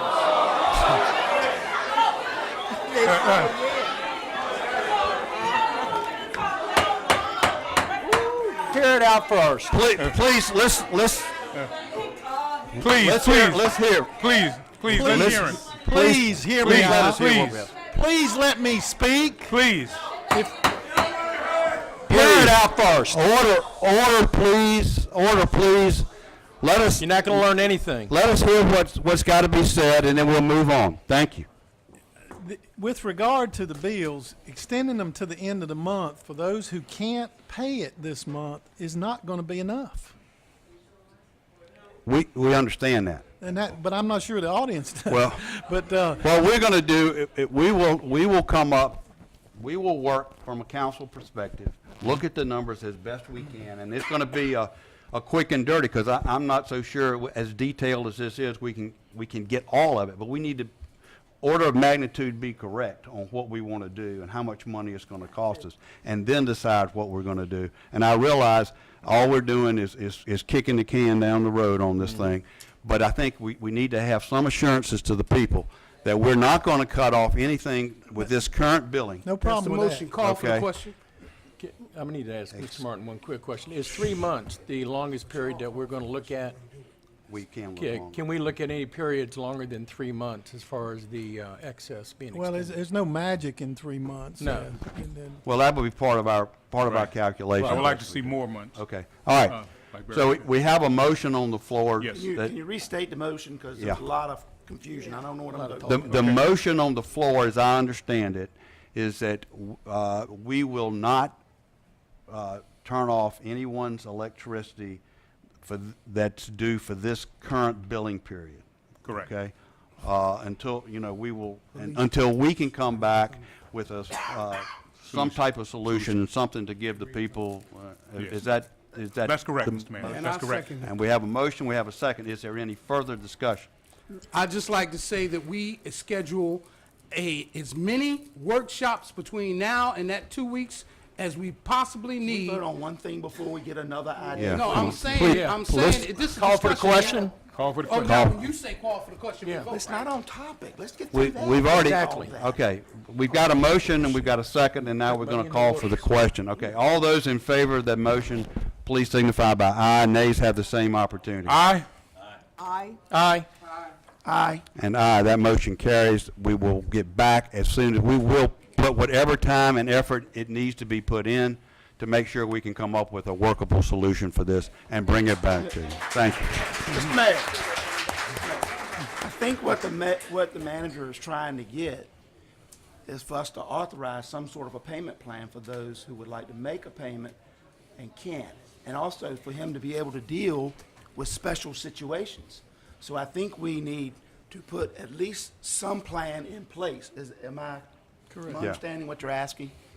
We need to put something in place now to get it started. There are people who maybe can pay the bill, Yes. especially if they could get a little bit of help and spread it over some months, and we can go ahead and get that started. Okay. So, I would think if at least have the amount equal to last month's bill paid by the end of the month would be my personal thoughts. What, well, what do you, Mr. Martin, do you need something specific, or do you need just something that says Well, the that you will work, we will work with the customers to come up with a payment plan before we can, or until we can come back with something? Yeah, what I'm concerned about is I've had a number of citizens already talk to me and call, and what we've been telling them is I was making a recommendation on some relief for them tonight. Well, what do you need?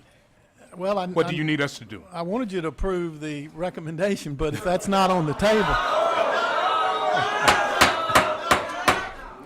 But Please, if that's please. not going to be considered tonight, the dilemma I have is I don't have anything I can tell them except you won't be cut off till the end of the month. That's it.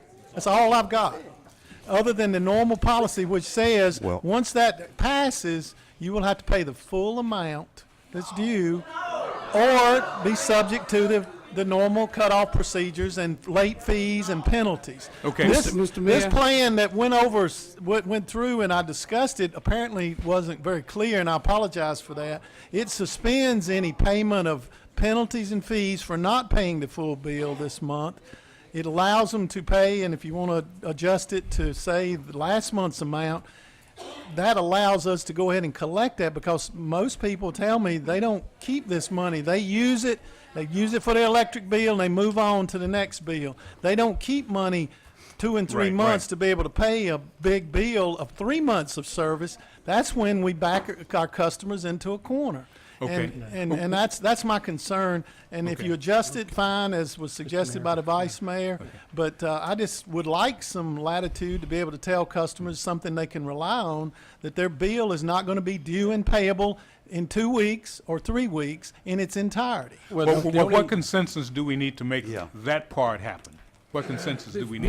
Before we go there, it sounds to me, I'm just a layman, but it sounds to me, we're trying to come up with a solution to the problem, and we're saying, well, in the meantime, give us some money. My thing is, we just agreed nobody was gonna get turned off. That was one motion. For 2 weeks. Now, you the pushing end it of the in month. 2 weeks. To the When end we of the come month. back here, we as a council may decide to give them relief. Then you can start charging them after we've come up and did the research on what it's Well, going to cost. my point is, even you are talking about the extra over and above what it was last month, are you not? The 15%? No, you're talking about last month's bill, and what we're talking about Yeah, last relieving month's is bill the they gotta excess. pay. Yeah, last month's That's bill why they I should pay. said we ought to still have last month's bill paid in to the city, because all we're arguing about is the extra that has gone up. Right. And we're not arguing about, gee, it was so much last month. We're arguing about how much the extra went up this month. Gotcha. The electric department needs money to operate, period. Yes. And we can't use all the extra reserves to do reliefs and then say, well, we're not going to collect anything for the rest of the month. That's insane. So let me make a motion. All right. Yeah, go All ahead. right, please. I move that we, see if I can get it right, All right.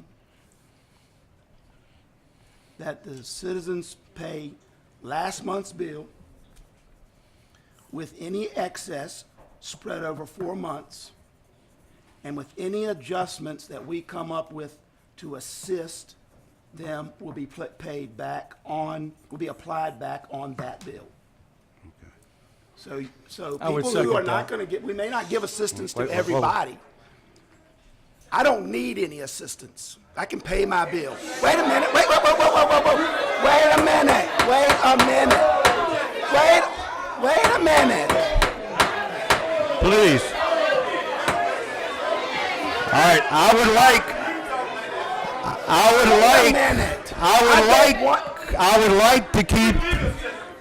like to keep everybody in this room, however. I don't need any of that money.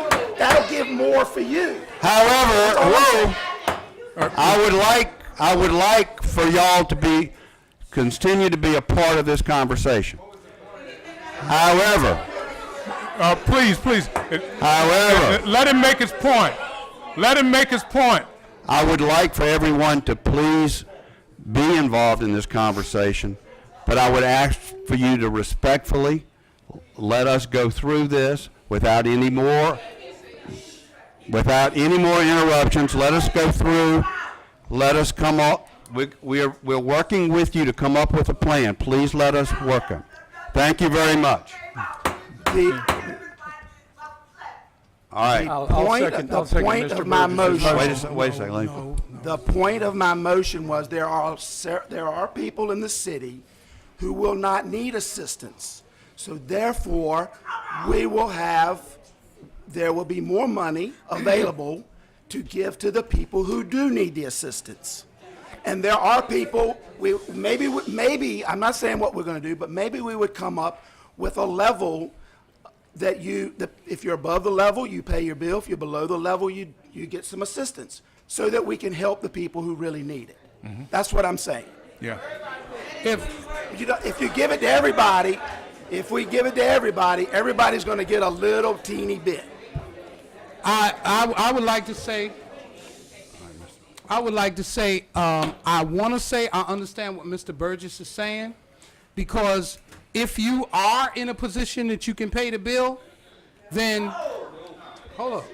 If you are in a position to pay last month's bill before it went up, then you go and pay what you can. If you can't, they will make arrangements to put it into payments. Now, those of you who can't will not be shut off, and then by the time we come back in 2 weeks, that's when we will have a plan to do something about this new bill. But see, we are all upset about this new bill, and we can't the previous bill. So if they're willing to make arrangements like Mr. Martin is saying on the previous bill, I can accept that, long as we give some forgiveness on this new bill that is killing us. Well, so I can go with the motion. Okay, Mr. Martin, is that in the form of a motion? I put that in the form of And I second it. All right. Okay. All right. And I'm going to ask you to please restate that motion. Somebody else write this down And too. if y'all would let us get through this motion, I think everybody will. Benny. Okay. It's on TV, so it'll be recorded.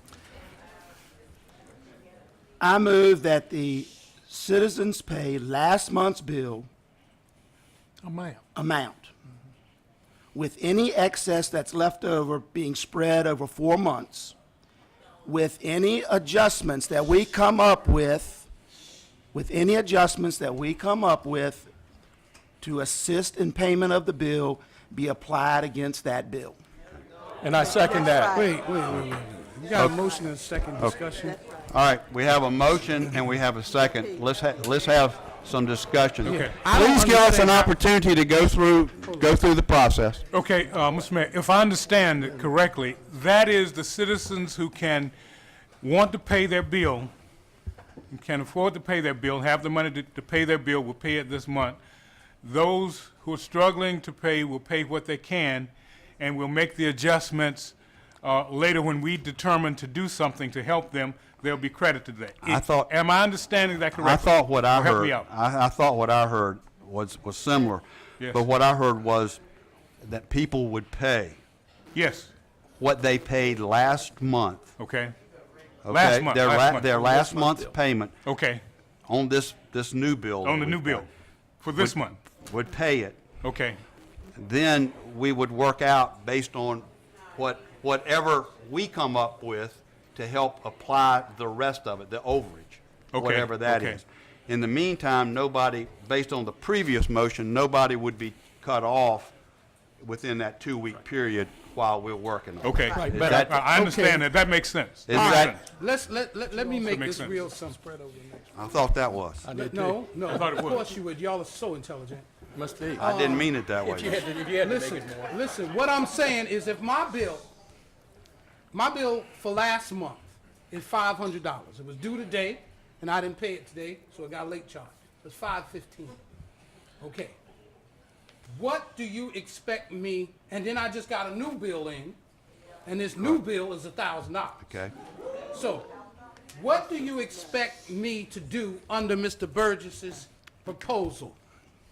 I would. Or ex- one of y'all can answer. You're going to pay the fine. You would pay the gonna pay the $500 $5. that you Now, paid. if I don't have the whole $5, Then you pay what you can. that's what you're saying? Then you go. He then say you- no, he say no, he say no. Okay. Then you go work. Then you go work with the Treasury Department as you always have done in the past. Oh, the last one. Okay. Okay. Okay. I understand now. Then you go work. You It's pay what like you a paid regular last bill. month. That's right. Please. Okay. That makes sense. That makes sense. I think So that if you can't pay it all, you'll work out arrangements With the- on that $500 I owe. Then when we come back in 2 weeks, we'll be addressing these new bills that the people got. Is that correct? The The overage. the overage. That's right. The overage. Excess. Mr. Mayor, even under Mr. McLemore's proposal, everybody was gonna pay their last month's bill. Bingo. Yes. Yeah, Yes. Plus 15%. No, I'm- the I'm- 15% was on the new bill. So don't twist it. With No, all- Well, no, we're talking. No, you got it mixed Whoa, up, whoa. Mr. McLemore. no. The Mr. 15% was on the next bill, The not new this one bill- that you owe already. The new bill, as I understand, the ones that we received last week is the new bill, correct? Right. Okay. What we're saying on that new bill is that people will pay what they paid the previous month. Right. Right. That's what we said. Yeah, that's what I And understand. then if you can't pay that, you work out a payment plan. Correct. And then any overage, we're gonna come back with what are we gonna do with the overage to take care of that. That's correct. That's correct. That's the motion. He said. That works. And I Right. think that's, If last month's bill was $400 and you paid $400 and this month's bill is $700, you'll pay the $400 and the $300 is to be determined. Yeah, that right. makes sense, Barry. Exactly, okay? Okay. All right, we have a motion, we have a second. Call for the question. All those in favor signify by aye, nays have the same opportunity. Aye. Aye. Nay. Aye. And aye, that motion carries. Thank y'all very much, we've got that one. And we will be back with y'all in a couple of weeks with what we will do with the excess. Thank you very much. Thank you. And we do appreciate the input. Thank y'all. And I'm sorry we were out of, no more.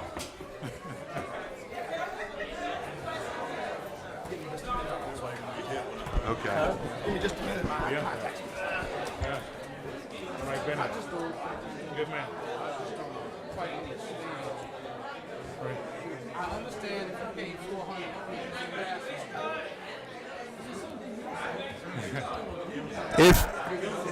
Excuse me, if you're not going to stay, please make a hasty departure so we can go ahead with the rest of our business. Thank you very much for coming.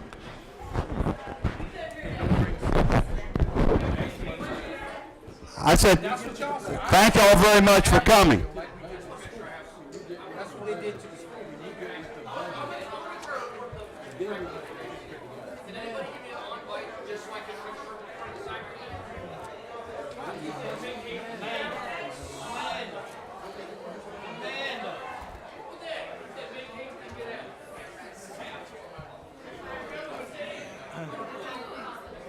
sure? I could, gonna say we could defer.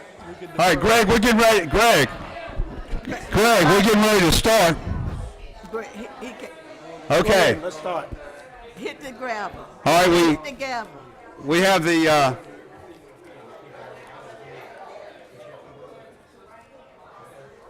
right. We're ready for the financial reports. Mr. Martin? Yes, sir. Get my computer rebooted.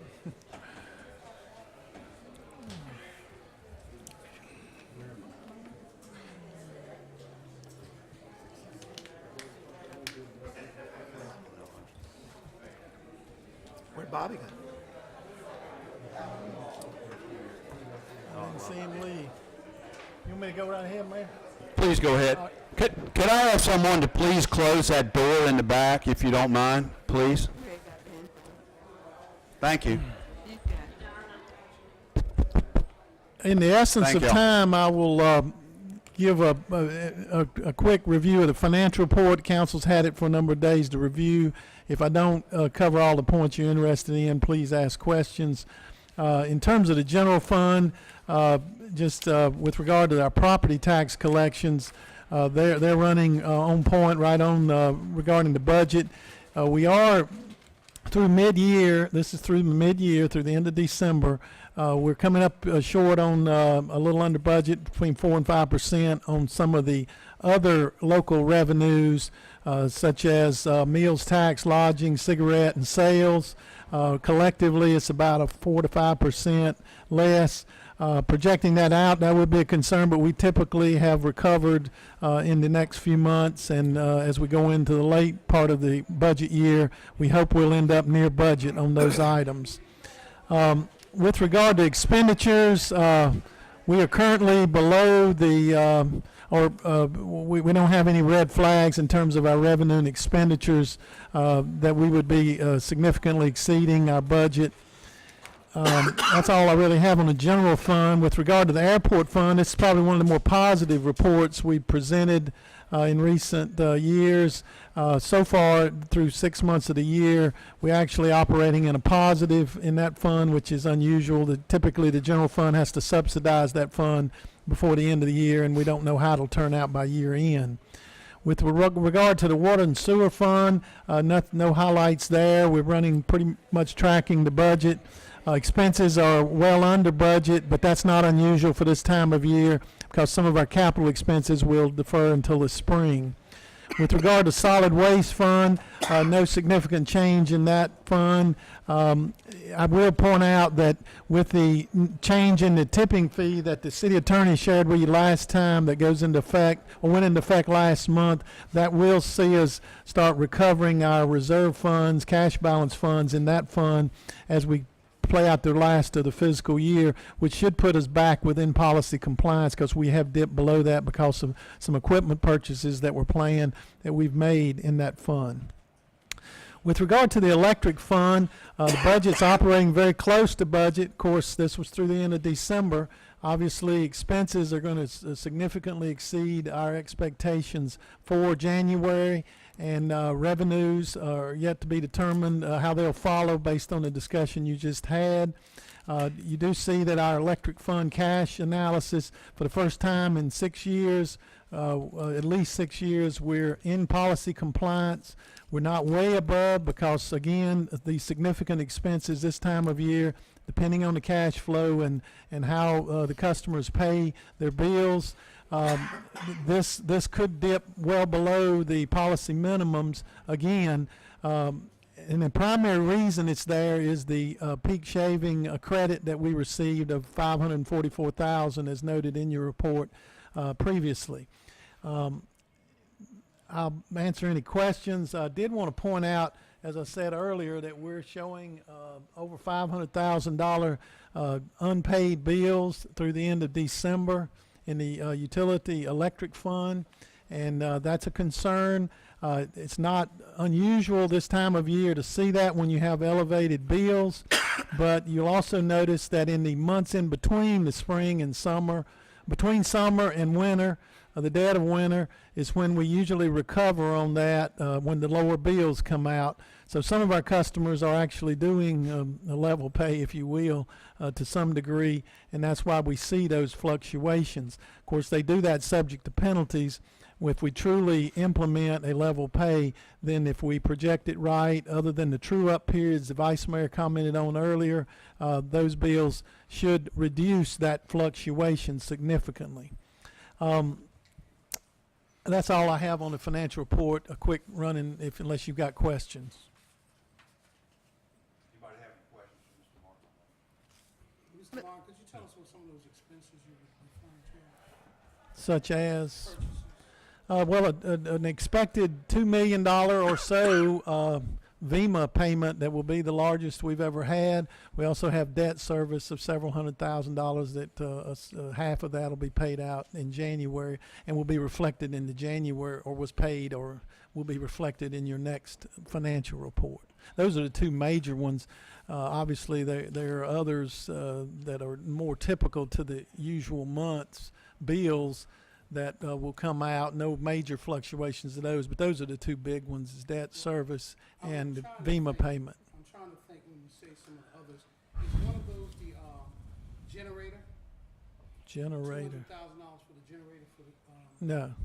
So what That's in the general fund. That has nothing to do with electric fund. okay, it doesn't have anything to do with it. Thank you. Yes, sir. Any other questions on the financial report, mid-year financial report? Again, if you have any afterthoughts, please feel free to let me know.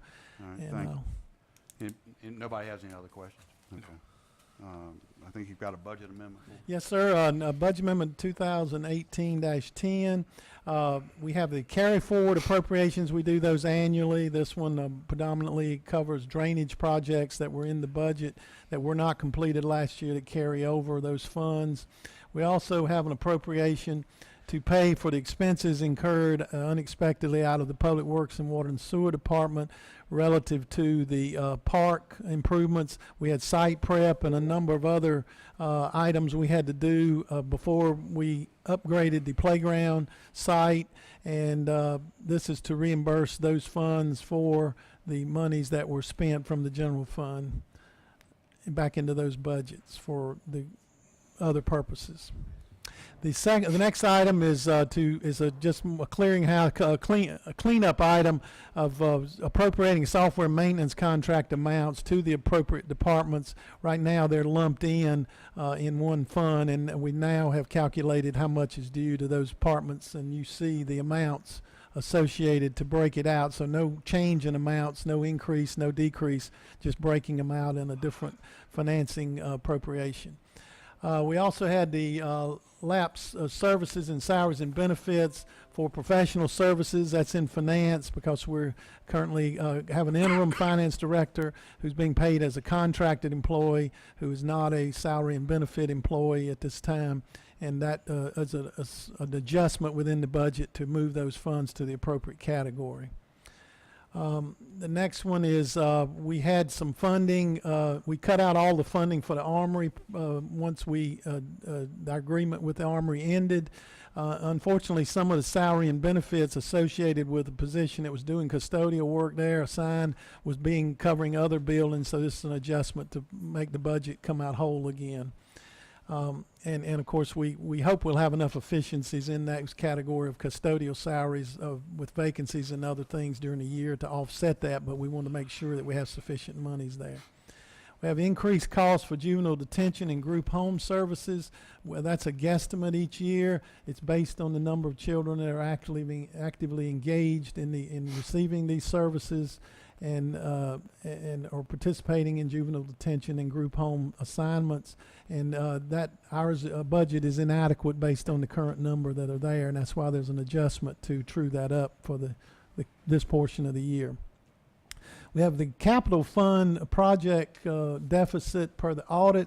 The audit indicated that we did not appropriate all of the capital funds that were appropriated in the budget ordinance. So this is a duplication of that. You adopted the capital fund, but we didn't actually appropriate all those funds to the general fund. There's an adjustment there to true that up and to corrected as a result of the June 30, 2017 audit that was just recently completed.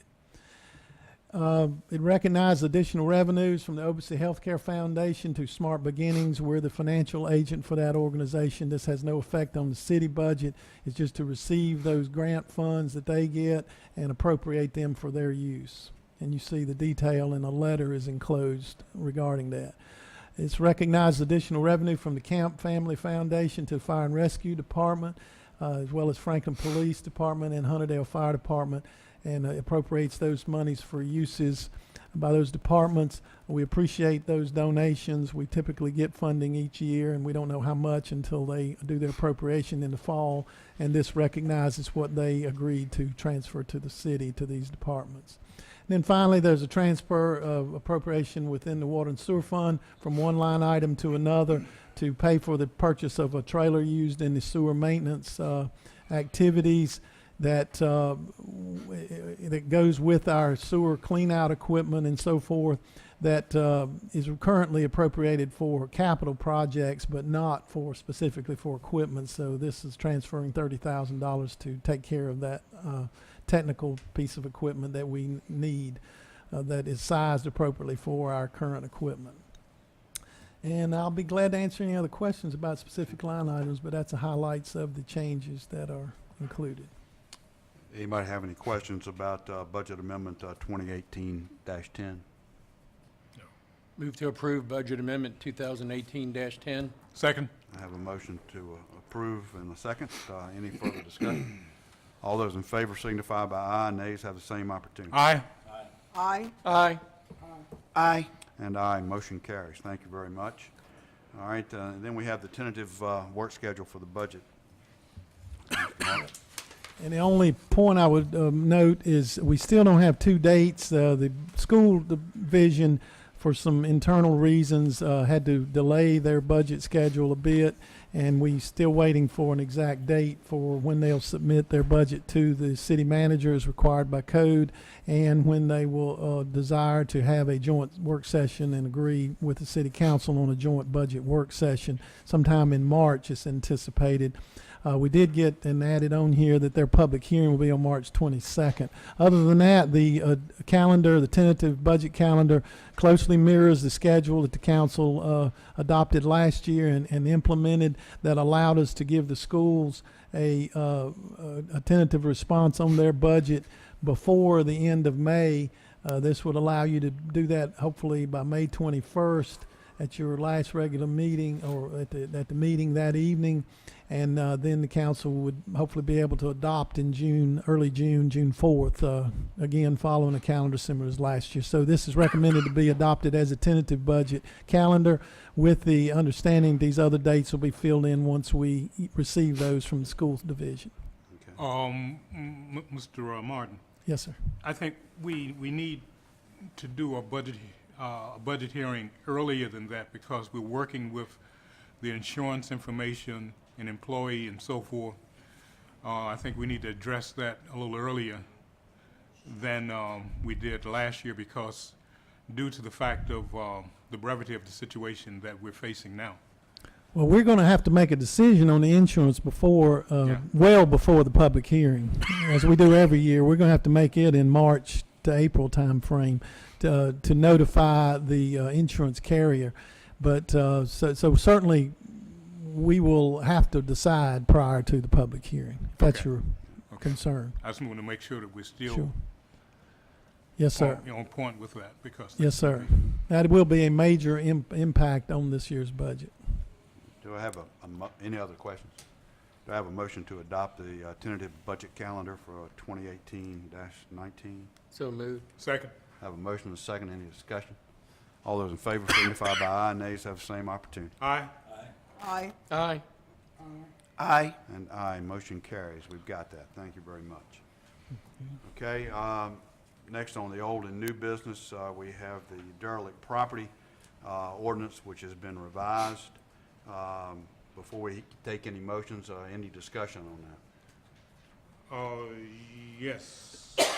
I would just like to say for the record on that, since the city has an ordinance and the code book 6.1 that deals with unsafe property, this ordinance would be an over-regulation for owners, homeowners, and developers.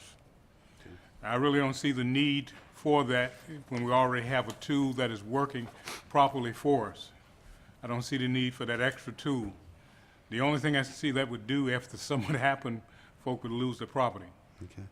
I think, you know, just to talk about it a little bit, you know, we took the punitive part out of this. Correct. And this did come as a recommendation as part of the comprehensive plan. I took a look at a couple of them. You know, we have some ordinances out there that talk about revitalizing properties and giving some incentives to those people who do it.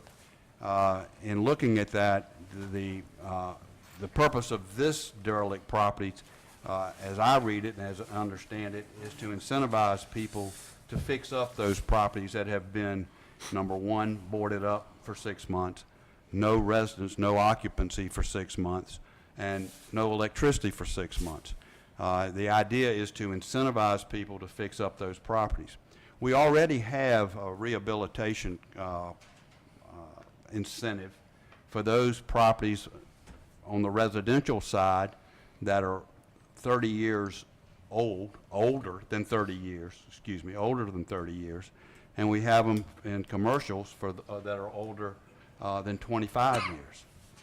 So we have something to incentivize people. As I look at this, this is more of an incentive opportunity for us, and it's just another tool in the toolkit, if you would, to help people help themselves clean up our city.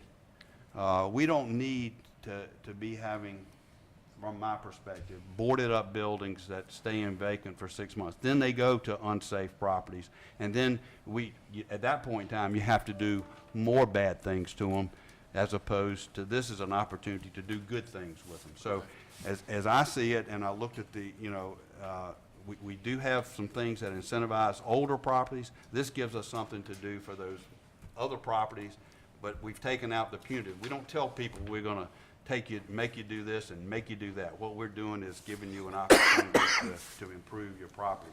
And as I said before, you know, with ownership goes responsibility and accountability to those properties. If you own it, then you have some responsibility to keep it up. So I see this as not being cumbersome. It's something that is in between, if you would, the unsafe property ordinance. So that's how I see it. But I appreciate your comments on it. You're quite welcome. Mr. Mayor, I would say that I'm inclined to agree with Councilman Johnson in regards to we already have state ordinance that address this issue. And I wish you would explain to me how I was listening to you, the criteria in which you said was necessary. And you said the punitives were removed. So what happens to the property that we discussed on 2nd Avenue, the historic property, the 4 apartments? Because it is boarded up. It doesn't have anyone living in it right now. And it doesn't have water and sewage. So in your opinion, what would your ordinance do to affect that? Because that landlord is trying to get financing to fix that place up. That landlord shared with us that he had financing.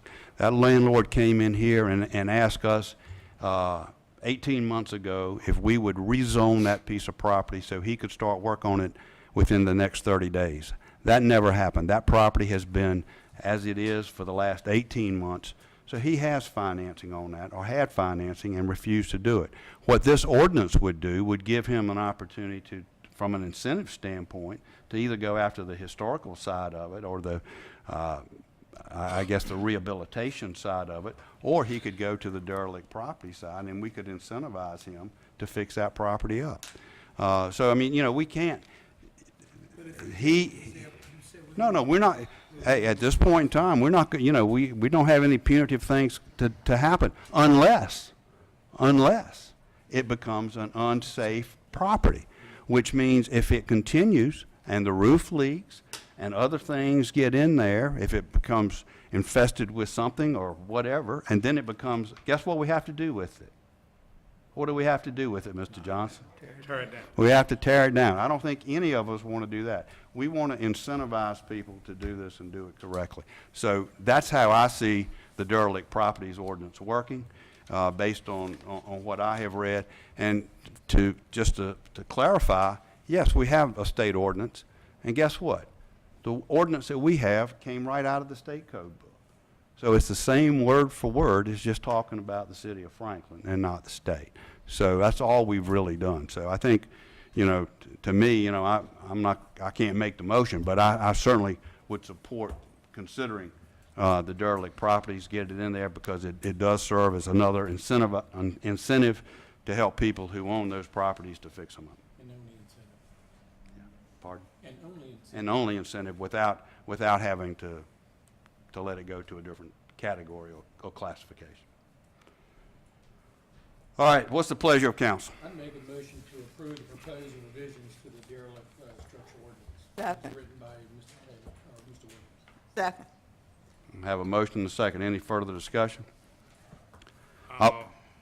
Just as I said before, code 6.1 does it for the city. I don't think we need to over-regulate anything. Okay. Let the record show. So noted. I would like to thank Mr. Williams for his work on pulling together the revision on this. So thank you, Mr. Williams. We appreciate it. All right, I have a motion. Any other discussion? Second. Have a motion and a second. I would just say that I think it's untimely that kind of, and I mean, I really can't hold an excuse for them, but this was an important issue that brought a lot of attention from landlords, and I don't know if they were aware that it was going to be coming back tonight.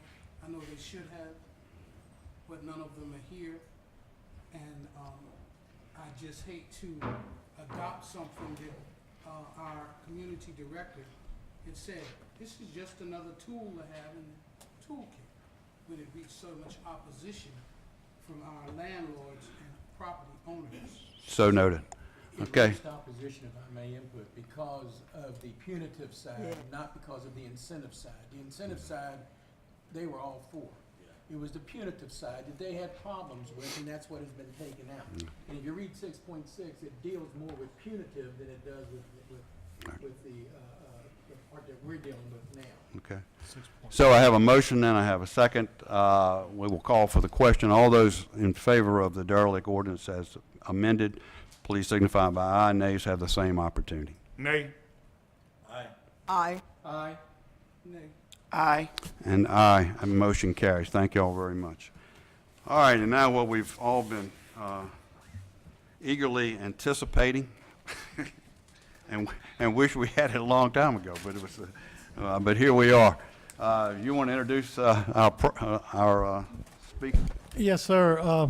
Thank you, Mayor. Without further ado, we do have interim Parks and Rec Director Frank Davis here to give you an annual update.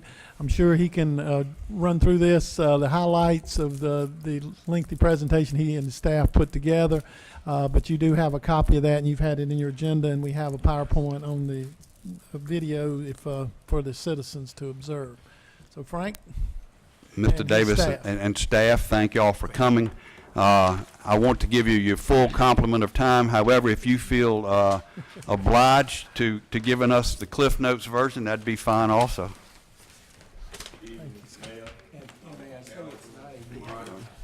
Oh, I know. I want to make a comment real quick before I start, because I've already received one question on it today. This great orange and blue tie that I'm wearing. No, it's not the University of Virginia. It's not? And we appreciate that very much. Thank you. On here, it's got Virginia State University, my alma mater. All right. Good for you. Cleared that Get up. that straight, because I've already received a question on it. Go Trojans. I gave that question out of pure honesty.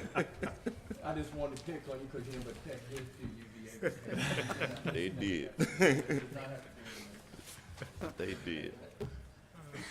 In a meeting that I had with Mr. Martin, I shared that in 2008, I was asked to appear before a budget work session with the city council in 2008. And concerns had been voiced over situations that were going on with youth. I was instructed after the meeting to go and work on some situations concerning our youth. I kept a copy of what we did in 2008. Upon going back to the center, I organized a committee that consists of representatives from all 3 schools in Franklin, members of the clergy, members of the community. We had quite a few meetings. Eventually, we brought in school children from each school in the city of Franklin. We had quite a few meetings, and we came up with this. When we did it, I called it It's Time. And as we went through, the youth were asked various questions on what was going on in the city of Franklin, and quite a few of them came up with some very good answers. So we compiled all of the information that we got. We took it back to the city council, and also it was presented to the school system. So I invite you at your leisure time, look at this. And then also at the end, you have a article that was released in the Tidewater News concerning it. So I just wanted to briefly hit that. But you want me to talk about parks and recreation. And so what I wanted to do was to go through and tell you and show you what we are doing. On the first slide, you will see our present positions. And I have with me today Ms. Bailey and Mr. Clay Hyatt. And you see the positions that we have at the current time. One position is vacant, the recreation assistant position. We're right now in the position where we're interviewing, and we will be hopefully hiring someone pretty soon for that position. If you notice, I have past positions. In 2014 was when I retired. When I retired, changes were made to the staffing system in Parks and Recreation.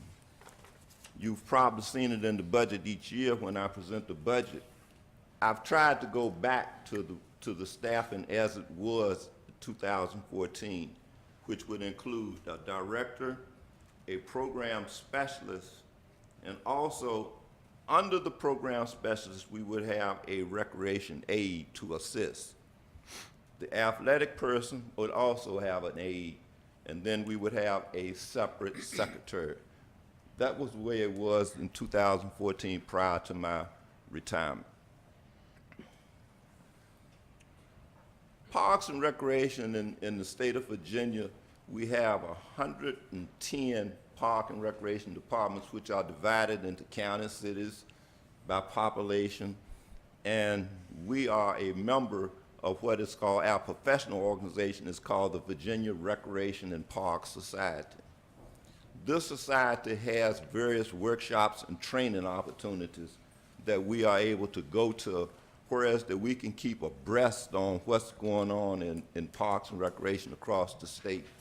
It's very interesting when you attend a lot of these conferences, because a lot of these departments have new and upcoming programs that we are able to learn about and to bring back and implement within the city. We are also involved in a national organization which is called the National Park and Recreation Society. Our department hours are 8:30 to 8 p.m., Monday through Friday, Saturday from 10 to 3. Also, the center is used by various community organizations for meetings. You notice some of them that are shown: the Franklin Ministers Conference, the Food Bank, Kappa Alpha Psi Fraternity, Deltas, the Franklin Southampton, VSU Alumni, Virginia State University Alumni Association, our Berkeley Neighborhood Watch Group, and Retired Teachers Organization. Now we'll get into some of the programs and some of the areas of Parks and Recreation. Our Senior Citizen Program. Seniors that are ages 60 and above are able to come. And as you noted, transportation, this program is funded by Senior Services of Southeastern Virginia. Transportation and meals are provided. Citizens that live in the city of Franklin, Southampton County, Boykins, Cape Run, Isle of Wight, Branchville, and Suffolk attend this program. A lot of the programs are directly funded by Senior Services, but since they are housed in our building, Parks and Recreation has an ownership in a lot of the programs. As you can see on one of the slides, we have different programs that we do, and you see some of yourselves when they had Senior Citizen Day. The program, yes, another highlighter don't light. The one at the top shows one of the programs that they did where it was at Christmas, where they were preparing an arts and crafts display. And at the bottom, you see their annual King and Queen contest. Now we're looking at athletics. We offer programs for youth as baseball, basketball, football, soccer. For our adult leagues, we do basketball, co-ed, softball, as well as soccer. You can see the slide at the top is one of the improvements that we made with our field that's at Hayden. A new backstop was put in. With this new backstop in this area with the Hayden field, we have a lot of practice facilities that are used for youth programs. Athletics, you see now different programs. You see T-ball, you see soccer, softball teams. Also, you notice the picture for 2015. We've received a national award for 2 or 3 years, and you see our athletic specialist and Dave Leach with Franklin Public Schools, the athletic director. We enter this contest every year, and it's awarded nationally for fields and how well they'll look. Our field is very well maintained. We've received so many compliments on our field from various teams and schools that come to events at Armory Park. Here we have our youth basketball program. This program is for kids that's between ages of 4 through 13. And you can see photos that we are showing from last year's program, whereas this is something that is held at S.P. Morton School. Our men's athletic league is one of the highly competition leagues in the city. Last year we had 7 teams that entered into this league. These games were held at Franklin High School. At the bottom you see last year's champions, a team from out of Carolina, the NC Ballers.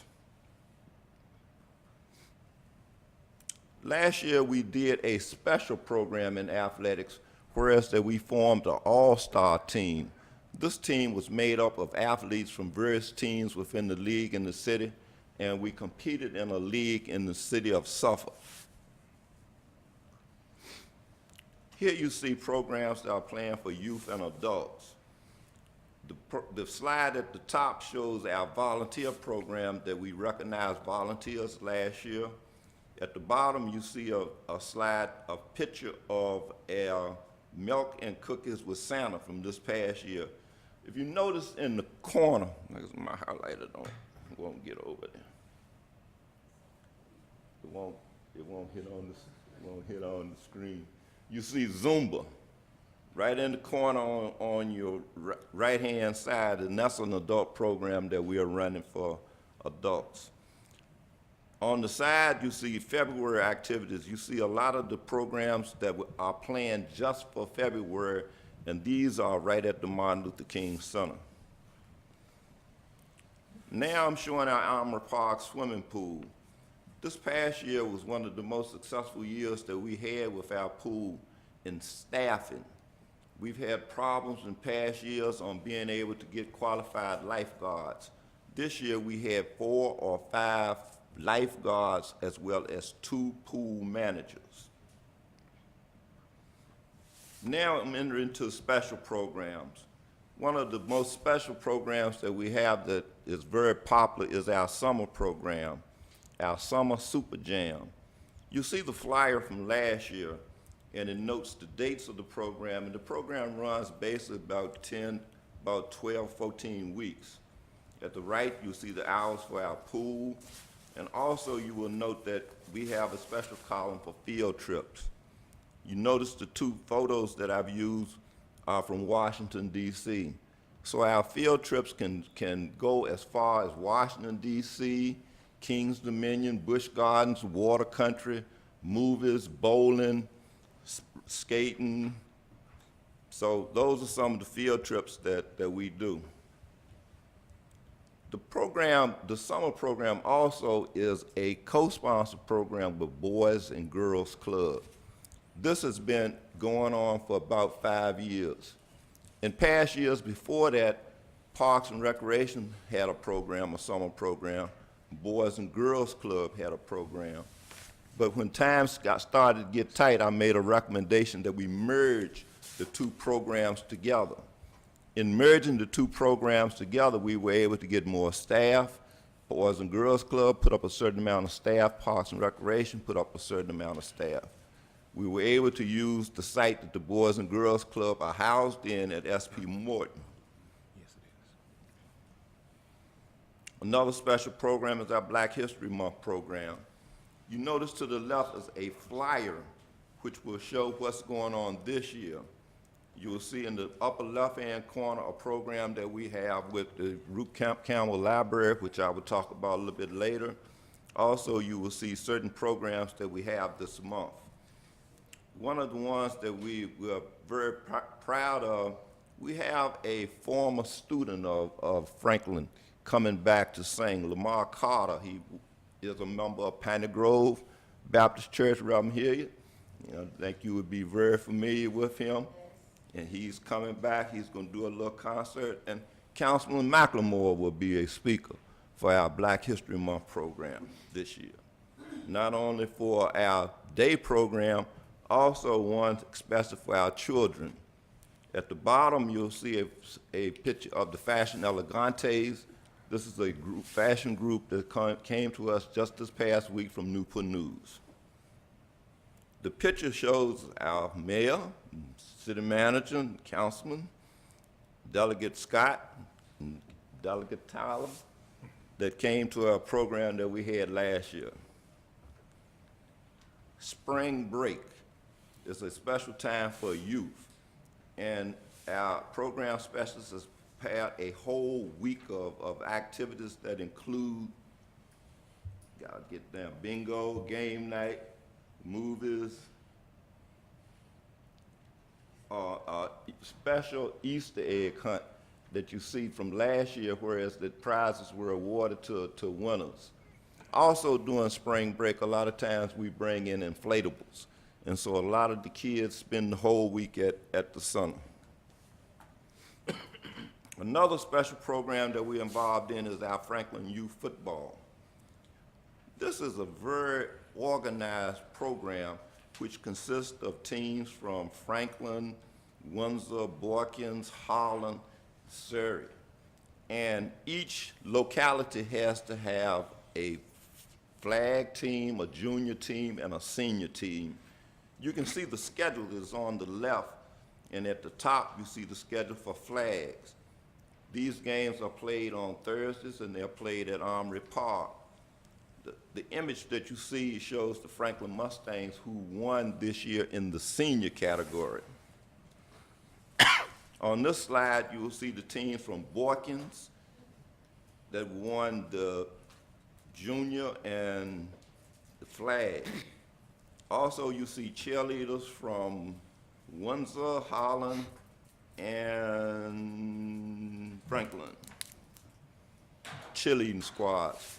On the night of the championship game for these football games, the cheerleaders all of them come together, and they have a big program at halftime, whereas that they go through several cheers. A new program that we're offering this year is between Franklin Public Schools and no one is here. Reverend Rollins has been very active. Mr. Grant has been very active. And the mayor himself has been active. And the concern came over for kids that were ages 14 through 18. We've made special attempts to go to Franklin High School to do special sign-ups that are done by Mr. Hyatt and to sign up older kids to get into this league. In past years, we've always had a problem with youth of this age, particularly with basketball. Even in the days when we had the Armory helped us a whole lot with a lot of our youth programs, because not only would we be able to hold games, but also it would give us an avenue for practice. But now we're so much limited on time that we get into schools. I had to really go through a lot this year to get time at SP Morton. Mr. Rollins and representatives from the school system were able to help us, whereas that we could set this up, that these games will be played at J.P. King. Tomorrow is supposed to be the kickoff, so we will find out how we're doing with it. Co-sponsor program, this is a big thing. The Franklin Southampton Coalition. This is something that Western Tidewater Community Services Board puts a lot of emphasis in.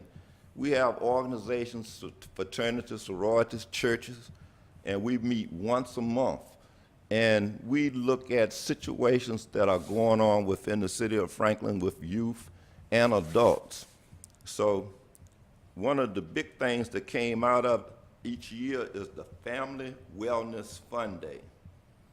In this picture, in some of these images, you'll see our mayor was there, the Nightingale came, and also our youth group, which is Create Bliss.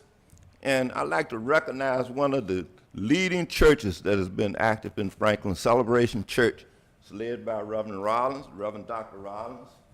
And also on the bottom right is one of his praise team groups that came out to participate with it. We have vendors, you can see policemen, and also we have entertainment. At the bottom left, you see a young lady that's doing a poetry reading. Father is here today. One of our great youth programs that we take great pride in is Create Bliss. Create Bliss has young ladies and men between the ages of 6 through probably about 17. They've been very active in doing dances, doing presentations. They've been in the Franklin Christmas Parade, the African American Festival. Also, they participated in the homecoming parade at the University, great Virginia State University. Y'all thought I would say something else, didn't you? Virginia State. All right. Now we're going into another program, the Franklin African American Festival, which is a product that came directly from City Council. So this past year, like I said, we do it every year at Barrett's Landing. We have various entertainment. We have dancing groups. We have people doing poetry. We have great musicians, limbo dancing, and all kind of stuff. The African American Festival. One of our co-sponsor groups is Franklin Fire. This is soccer. And with soccer, it takes in children from ages 6 on up through high school, and also it deals with adult soccer. Another co-sponsor group that has done quite a bit for us is the STOP organization. The STOP organization came up this year and offered a great program for us. And one of the reasons I think that we get a lot of help from STOP, the city of Franklin has 3 representatives, Mr. Waverly Lawrence, Mr. Clyde Johnson, and myself. We serve on the board of directors for the STOP organization. And so their director is so concerned about bringing various programs to the city of Franklin. And one of them that they brought this year was this Engineering for Kids. And I was amazed when they came so many children responded to them, and what they did was they used computer programs and they designed these robots, and they competed with each other. But it turned out to be very successful, and they ran that program for probably about 4 or 5 weeks, Engineering for Kids. Another program that stopped has brought to us is dealing with this volunteer income tax assistance. They have a representative that comes to the Martin Luther King Center on Fridays and Saturdays, and they'll make themselves available to prepare taxes for people that make appointments. So this is something new this year. Another co-sponsor group that we deal a lot with is the Root Camp Campbell Memorial Library. Each year during February, we have a program with the Root Camp Campbell Library. This year, we are bringing 2 young girls. One of them plays a violin, the other one plays a cello. And we're doing it at S.P. Morton and at J.P. King. So we're doing 2 presentations. These young girls are like ages 8 and 10, very young. But I thought because of the fact that of what they're doing, it could be a great inspiration to a lot of young people to see children so young doing what they do. Also, last year, you see, we had plays that we did with the Root Camp Campbell Library. And also during the summer, we're involved with our summer reading program, which you see down at the bottom right side. Another special program that we did this year, Ms. Bailey worked with social services and Franklin Goes Pink. We had quite a few city employees that were dealing with cancer. And they got together and they planned a program. And one of the young ladies that was an employee at social service, Tamara Britt, you can see her in the center. This program was held in November. And Ms. Britt was able to come out, and I thought it was a very, very successful program because of what's going on today with cancer. I'm sad to say Ms. Britt passed shortly after the program, but it was just so good.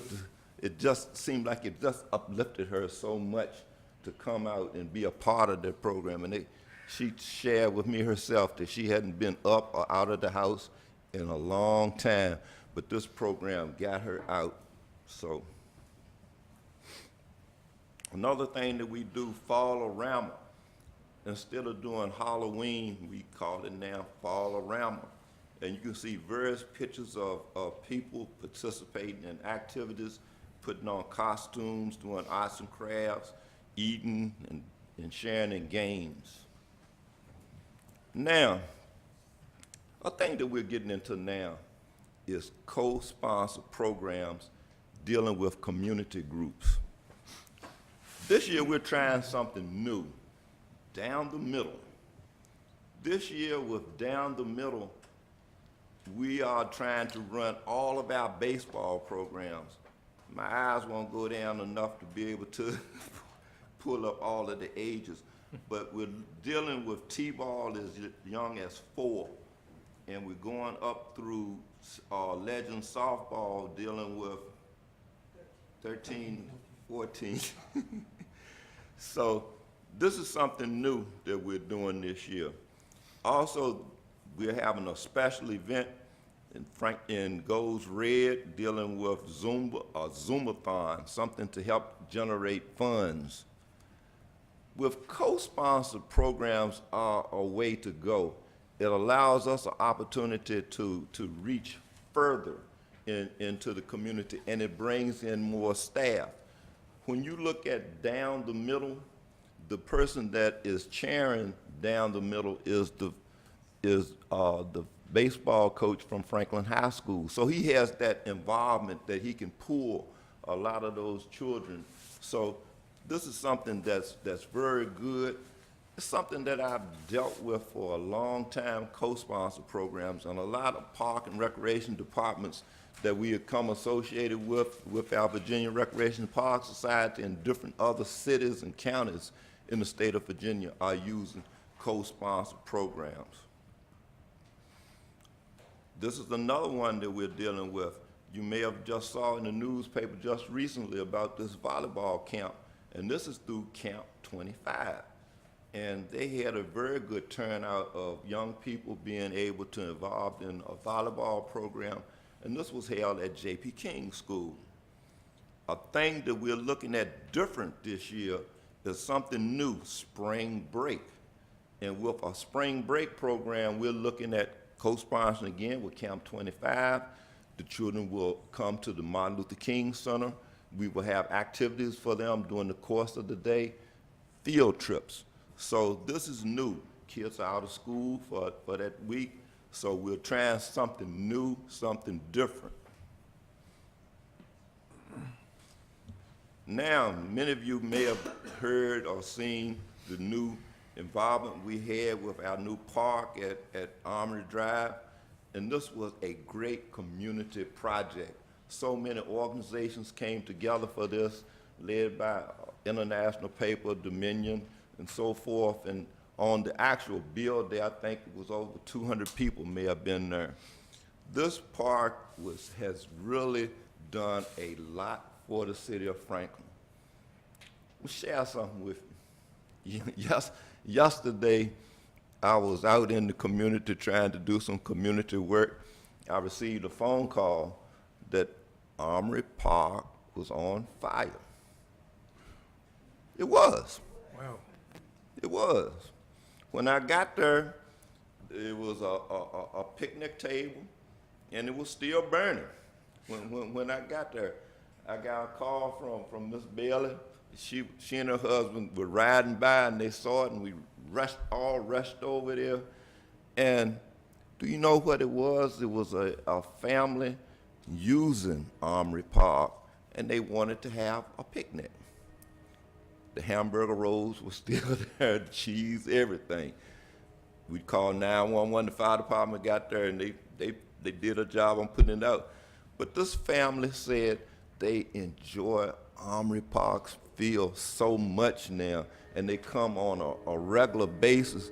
And the weather was just so nice on Sunday, they just wanted to have a little cookout. But when they lit the little grill, it blew up. Wow. I told them, I guess y'all gonna have to do McDonald's today. But I've received so many compliments from people on this new park that we have in Franklin. My granddaughter liked to cry when she saw the old one being torn down. But when she came and she saw the new one, it's just the greatest. And it's a great thing for the city of Franklin. And I also would like to share with you, I just saw it today.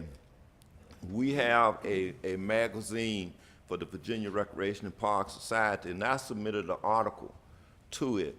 And so Armory Park is featured in our newest Virginia Recreation and Parks magazine, this playground project. Another co-sponsor program is Cover 3. Cover 3 does a great job on providing us food. You'd be surprised at the number of boys and girls that do not get proper food that they should get each day. A lot of times when they come in, they're able to get a snack, and then at a certain time they get a meal. And this is done through Cover 3. Also, we deal with doing tutoring. If some of the kids need help in schoolwork, we have people there to help. You can see also our favorites video games and some of the children eating some of the food from the program. That is it.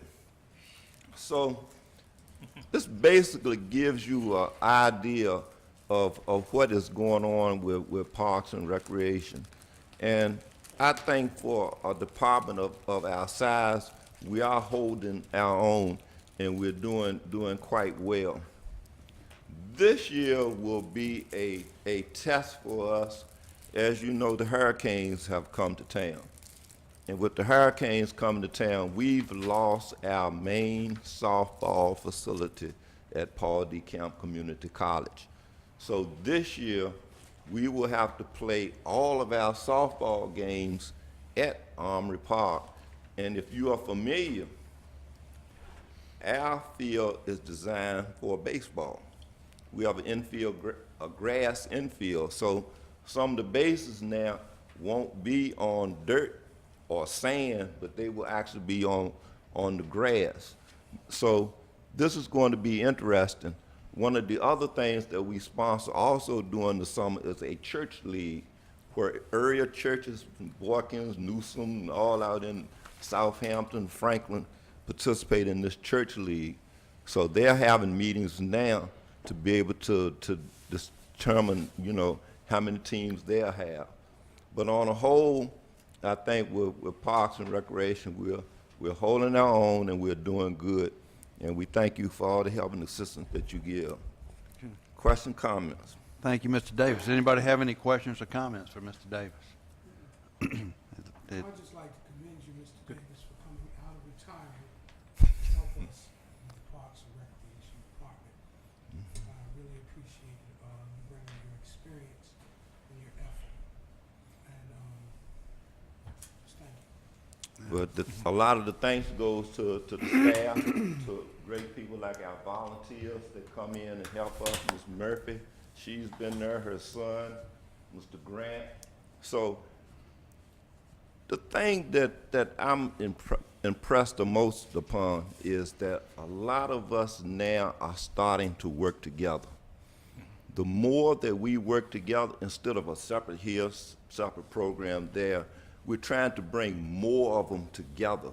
And I think that our staff and the number of co-sponsor groups that we work with, I think that we're doing well, and I applaud all of the work that's been done. So thank you, Councilman McLemore, for that comment. And if so, Thank you, Mr. Davis, and your volunteers. I'll take my seat now. But one quick question, Mr. Davis. I see that you've got the new backstop at Hayden. Is the Hayden a possibility for softball? The Hayden Field is one of the best fields Yeah. in Franklin. I used to play there. Cotton, or what was out, I don't know what was out there.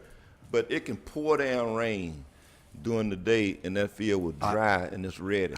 I really tried to make it a game field. It used to be cotton and peanuts. Cotton and peanuts. Yes. So, you know, it's a good possibility. The one thing that we need at that Hayden Field, and something that we'll have to look at down the road, is lights.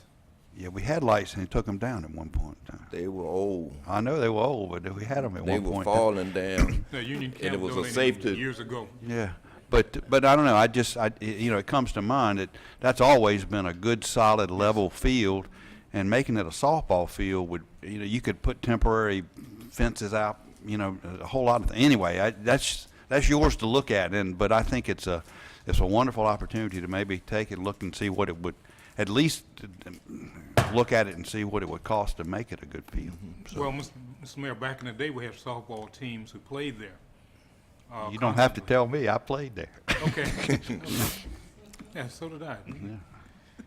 We did. And one last thing that we're looking at, you know, we've had a very serious problem with the tennis courts at Armory Park, and they're about seeing their best use.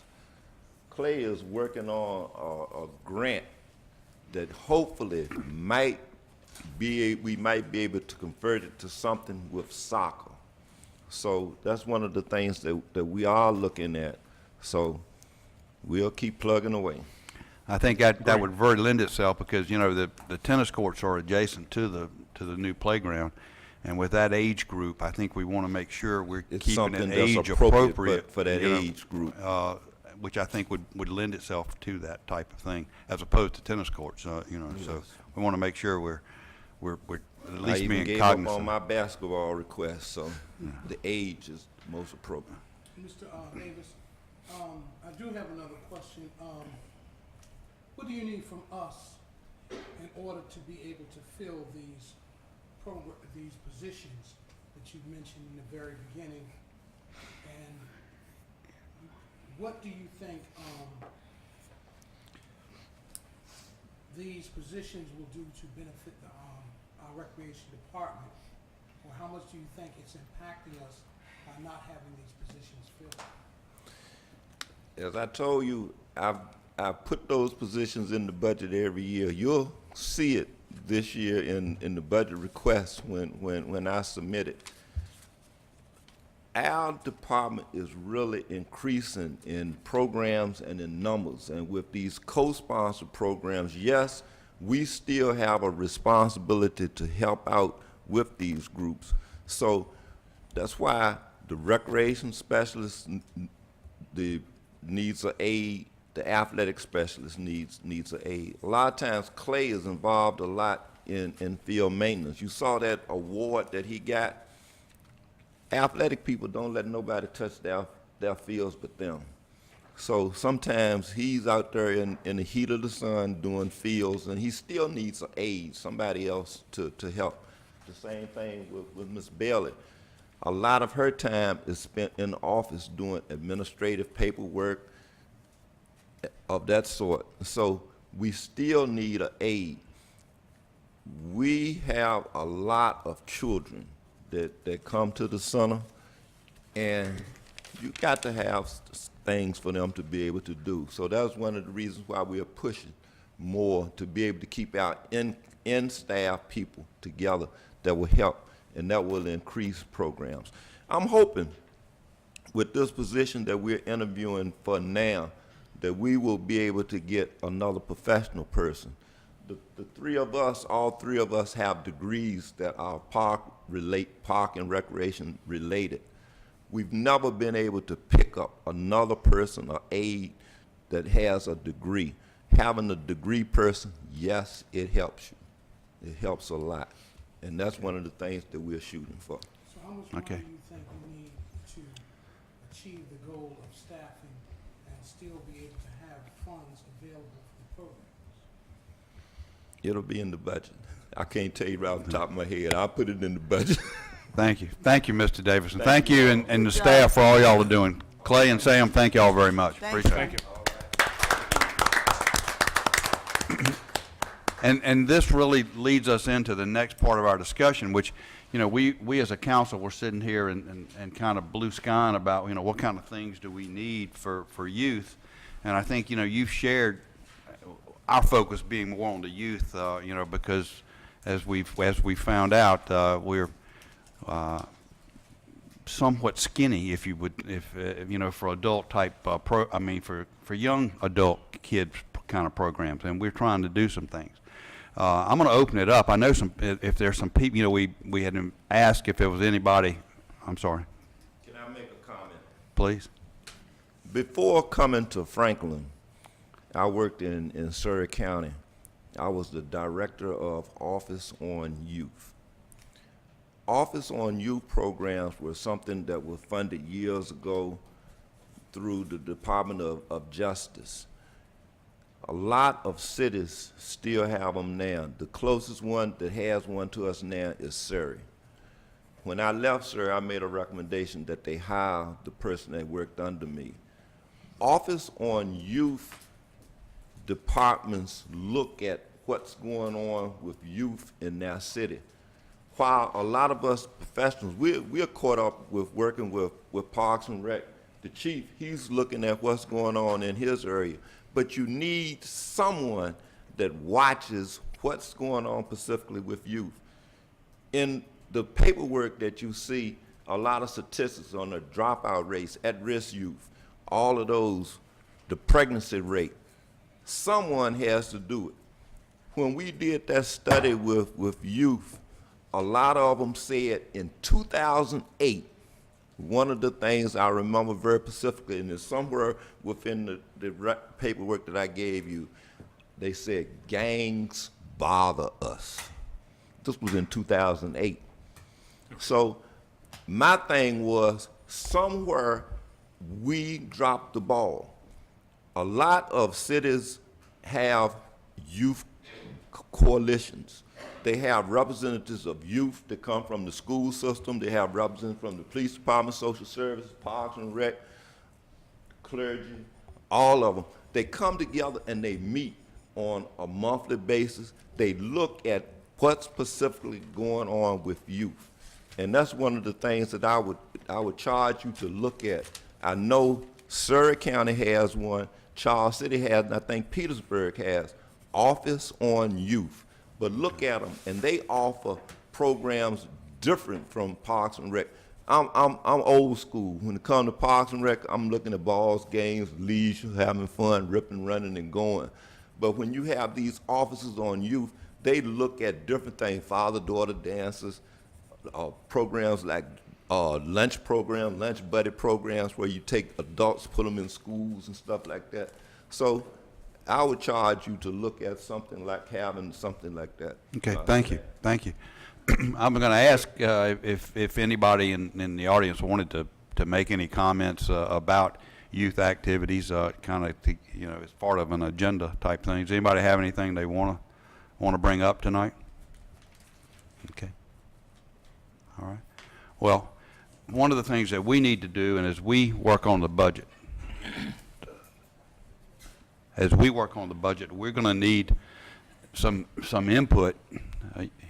Sam, do you have something? Yeah, I just wanted to add, we had one thing. Come on up here, please. We had, I'm Samara Bailey, everybody. I'm the program specialist, do admin work for Parks and Rec. I just wanted to state, it was one thing that got by me. After I reviewed this, I just noticed I missed it. We do have something called Activity of the Week. And every week we'll have some type of program. So it might be bingo, it might be a game night, it might be something, and it's a prize involved with it. That draws a lot of our younger kids as well.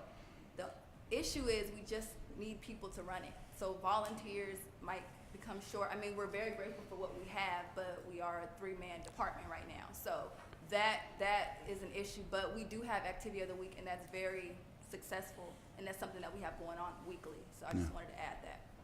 Thank you. I want. Yes, ma'am. No, you have to get up there. It's nice to be able to tell you what to do. I'm Murphy, 608 Walnut Street. I would like to make a comment. The program that Mr. Davis had last year that we volunteered, my son and I volunteered for when my son was working. But anyway, it was from the STOP program, and I wanted to know, and that was an engineer program. It was really, really good. The kids, we had a bunch of kids, it really went well. But I wanted to know from Mr. Davis if he can tell me, will we be able to get those programs again with STOP? Because they came in, it was their money, we didn't have to pay anything. All we had to do was to provide the place. They brought the computers, everything. So they were there for that time, and I was wondering, how can we connect with them again so we can, bring something else in? What happened with that program, I guess because of all of our relationships being on the board of directors for STOP, she wanted to bring a program to Franklin. They run that program in various other localities, but you pay a fee for it. So our kids did not pay. Yeah, I know, our kids not pay. Well, thank you. That's a great program. While he's up, Mr. Davis, while you're up, are you finished? Okay. I would like to, the point that you made about the program in Surrey and Petersburg, I would like to know what would it take for Franklin to mirror something of that nature, to look at that. You have the expertise on that. Funding. I know, besides you would have funding. to hire a director. And once you hire a director, hopefully you would get someone that has some expertise in that area on dealing specifically with youth and various youth programs. So I know in Surrey, because I know that director, she worked right under me. So she already had a jump on it. She was local, she knew the whole thing in Surrey. Charles City was the same way. So it would just take being able to hire a person, give it to them, and let them hit the floor running. Okay, is there state and federal funding available for that I don't think program? it is now, because that was something that was years ago. Okay. But a lot of cities, I think, saw the importance of it, and they kept it going because of the importance that it could do. Surrey might, if you look on their website, they may list different programs that they actually run that can be of great benefit. But look for any of them, Office on Youth. Okay. Thank you. I wanted to know, as long as you're here, well, of course it's gotta come up, so I hope you can get out of here. But, it was brought up earlier tonight in regards to a, recreational master plan. Are you familiar with the concept, and what is your, opinion in regards to us? Are we at a deficit for operating without one? Would you encourage that we No, have sir. one? The master plan is something that we are looking at. I saw Mr. Council rise. When it came up that it had been that many years since we had done a master plan, I talked with Mr. Martin, and what we did was we made contact with Hampton Roads Planning Commission. We are on the slate for 2019. The last email that we got from them stated that starting this year, January now, we can start meeting with them to lay out plans for a new master plan. And what would happen with a new master plan, it does cost some money. So it could be up there. But anyway, we have laid the preliminary steps to be able to set that up. So I could say now we can go back and make contact with Hampton Roads Planning Commission and start that chain to rolling. And they would come in, they would look at what we want to do, where we're trying to go, and then they will come up with a figure to tell us how much it will cost for them to do it. But do you think it's something we need? It's important. It's very important. Mr. Council? Thomas Council, 425 Bracy Street. I'd like to point out to y'all that you know, as the council, being the only body making decisions for the policies and management of the recreation department, that you have inadequate information to actually make good decisions. One thing that you really need to do before you start doing anything is look to see exactly who your populations are that you're working with. You have to see your demographics. What you had in the comprehensive, in the master plan is old, it's no longer relevant. And you really don't know how many 14-year-olds or 10-year-olds, or you don't know. You just have no idea. And then you don't know how much money you've been that's been put to those groups that really need the assistance. So you're sitting here talking without knowing anything. You know, you need to get your demographics information, and then you could actually make some good decisions. When you look at the type of recreation that you discuss, as Mr. Davis said, he believes in the old school, but you also, I would recommend that you look at the academic recreation, public speaking contests, math contests, those kind of academic activities that a lot of kids benefit from. Everybody doesn't just do a ball. We don't want to get rid of the ball, but we want to also add some other activities and have a well-rounded program. It's on you as the council to make sure these things happen. Southampton County used their staff to do a lot of their planning with their comprehensive plan, and I think they did use staff for their recreation master plan. And luckily for the city, if you want to do that, their staff is now your staff. So you do have expertise right here that you wouldn't necessarily maybe have to pay extra for. It's something to look at, I think. So it's on the council to take charge of it and to direct the manager to get the necessary information for you so you can make good decisions. Also, when you talked about the co-ops, you probably need to do a really good job of surveying the community. First Baptist has a Boy Scouts program, and you know, people put their money into it, but you know, we can co-op and try to figure out how to do more with it. I've gone over there and done some volunteer work. The keto class has worked with different groups. So Mr. Davis is doing what he can, but if he's following what y'all have put together, he got nothing really to work with. So that's my bit. Thank you very much. Thank you very much. We need to thank y'all for coming. And also, there's a group that's really kind of looking at where we are with youth activities and where we need to be.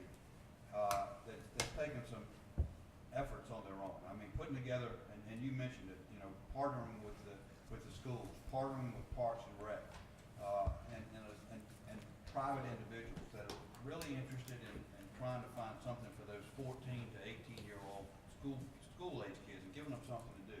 So I applaud that group for going out, putting this basketball program together, and Godspeed. Let's hope they have a bunch of people, a bunch of kids show up tomorrow to sign up and play, and for all the volunteers that are helping. You know, I mean, the ones that are helping referee, the ones that are going to help coach. I mean, that's how we're going to get to some of these things.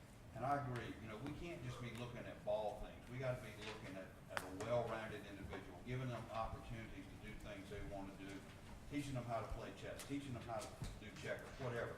But as we get the budget, we're going to have to really delve into some of that stuff and really take a long, hard look at it. But I applaud the department, and I applaud all the volunteers out there for what efforts they're making. Thank y'all. And you know, the youth are the future of this city, as well as our country and the Commonwealth. Let's give them everything we can. Yes. So thank y'all again. Thank you.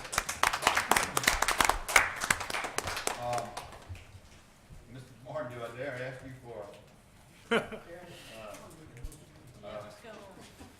city manager report? I definitely need to give you some of it. Thank you. Just want to remind, I've sent out a couple of notices, but I want to remind the council and the public that we'll have a joint meeting of the council and school board. Has been confirmed for February 21st at 6 p.m. and we're going to hold it at the Business Center on the first floor conference room. That's a very important meeting. You had that in your goals to have regular meetings with them. This would be pre-budget, but we might get some budget updates, but we'll have a separate work session with them on budget specifically at a later date. Also conversed with the mayor, and we have tentatively scheduled for 6 p.m. at the next meeting prior to the regular meeting to have the priorities goals discussion that you agreed to have at a previous meeting and to designate some specific top priorities, and you'll determine how many, but I think you were talking 3 to 6 or 3 to 5 or something like that. The third thing I want to mention is new. To get it on your calendars, I'll be sending out the information. I'll defer to Councilman Burgess, who is serving on that committee as the council's representative, but we had a couple of meetings of our utility asset valuation and rate study committee. We reviewed the 2 most recent reports. I'll be forwarding you the copies of those documents that were produced as a result of that study. The subcommittee has met and reviewed this. Their recommendation is to go forward and present the reports to the full city council and full county board of supervisors. We're shooting for the 28th of February to have that meeting at 6 o'clock, and it will be at the Workforce Development Center.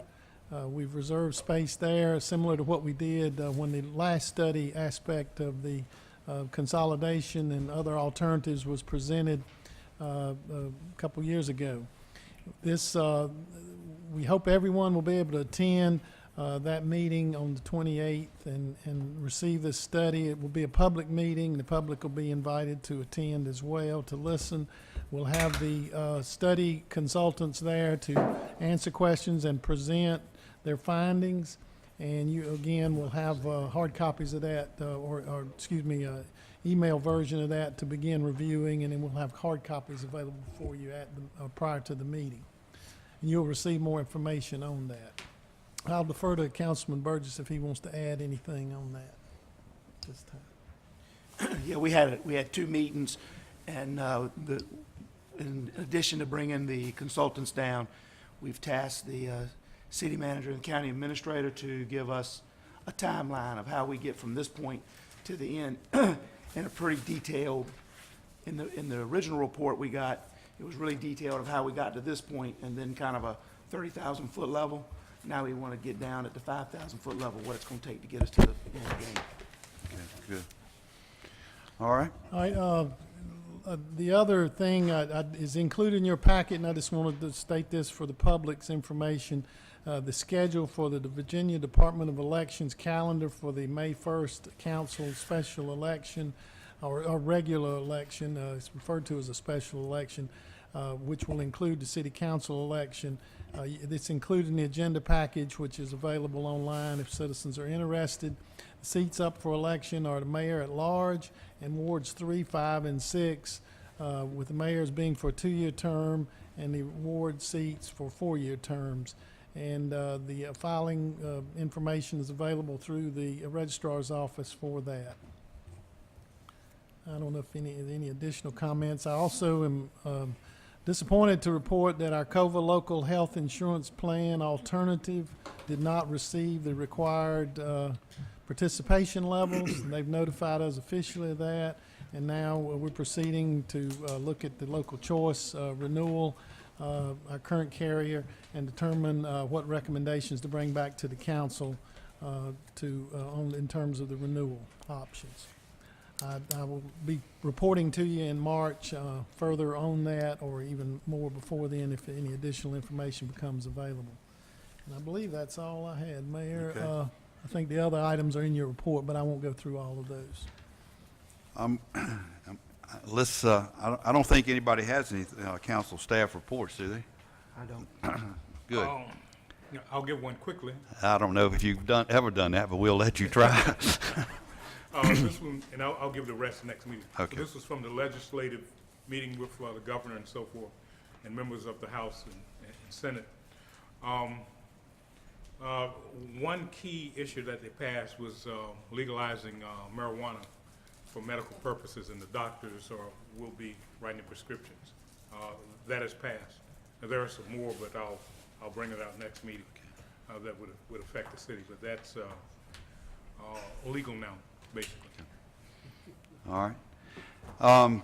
Do I have a motion to go into closed session? But before we do, thank everybody on council tonight for your indulgences on the amount of time we spent on what I think was a very germane and important topic.